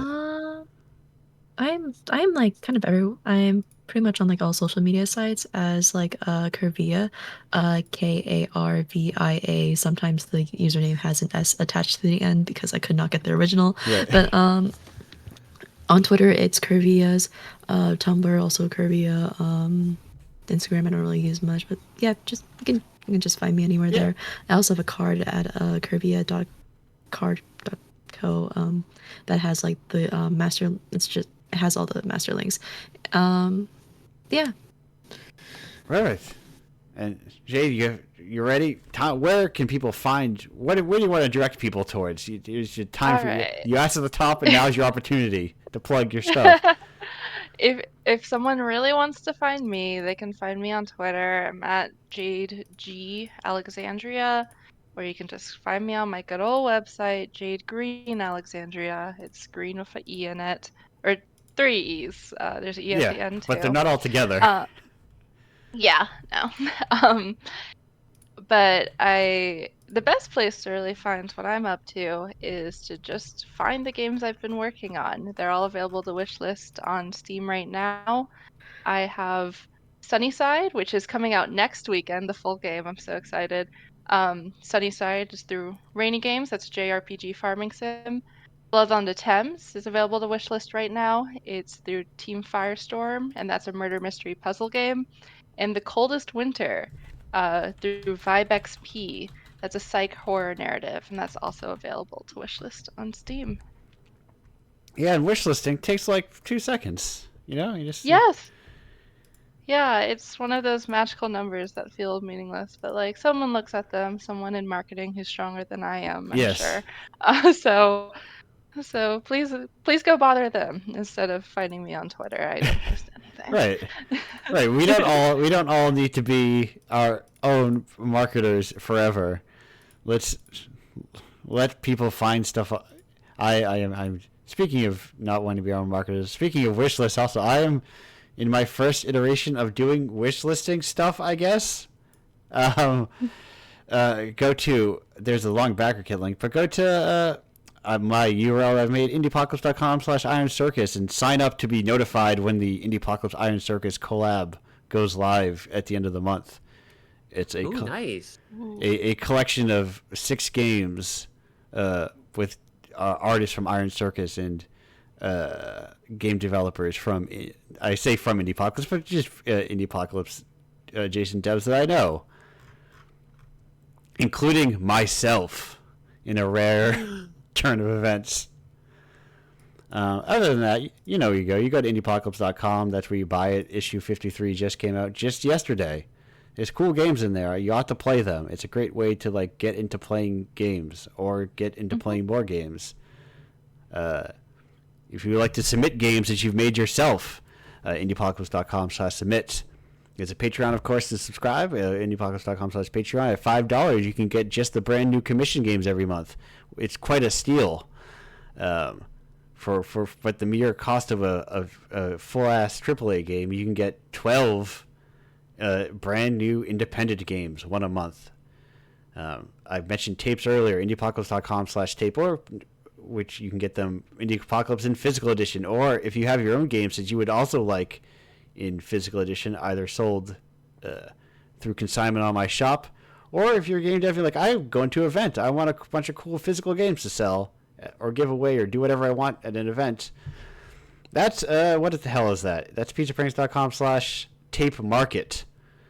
And I do that there. And I think that's it. I don't have any more URLs. I probably do, but who cares about them? There's too many of them. And this is my show. If you're here, chances are you know what those are. I don't need to tell you what they are. But that's it. Thank you all for being here. Angela, Mocha, Alexandra, Jade. I went through the circle. I skipped Jade because I'm usually in the top left corner. And I usually skip over him. I don't have to thank myself for being here. You should. Thank you.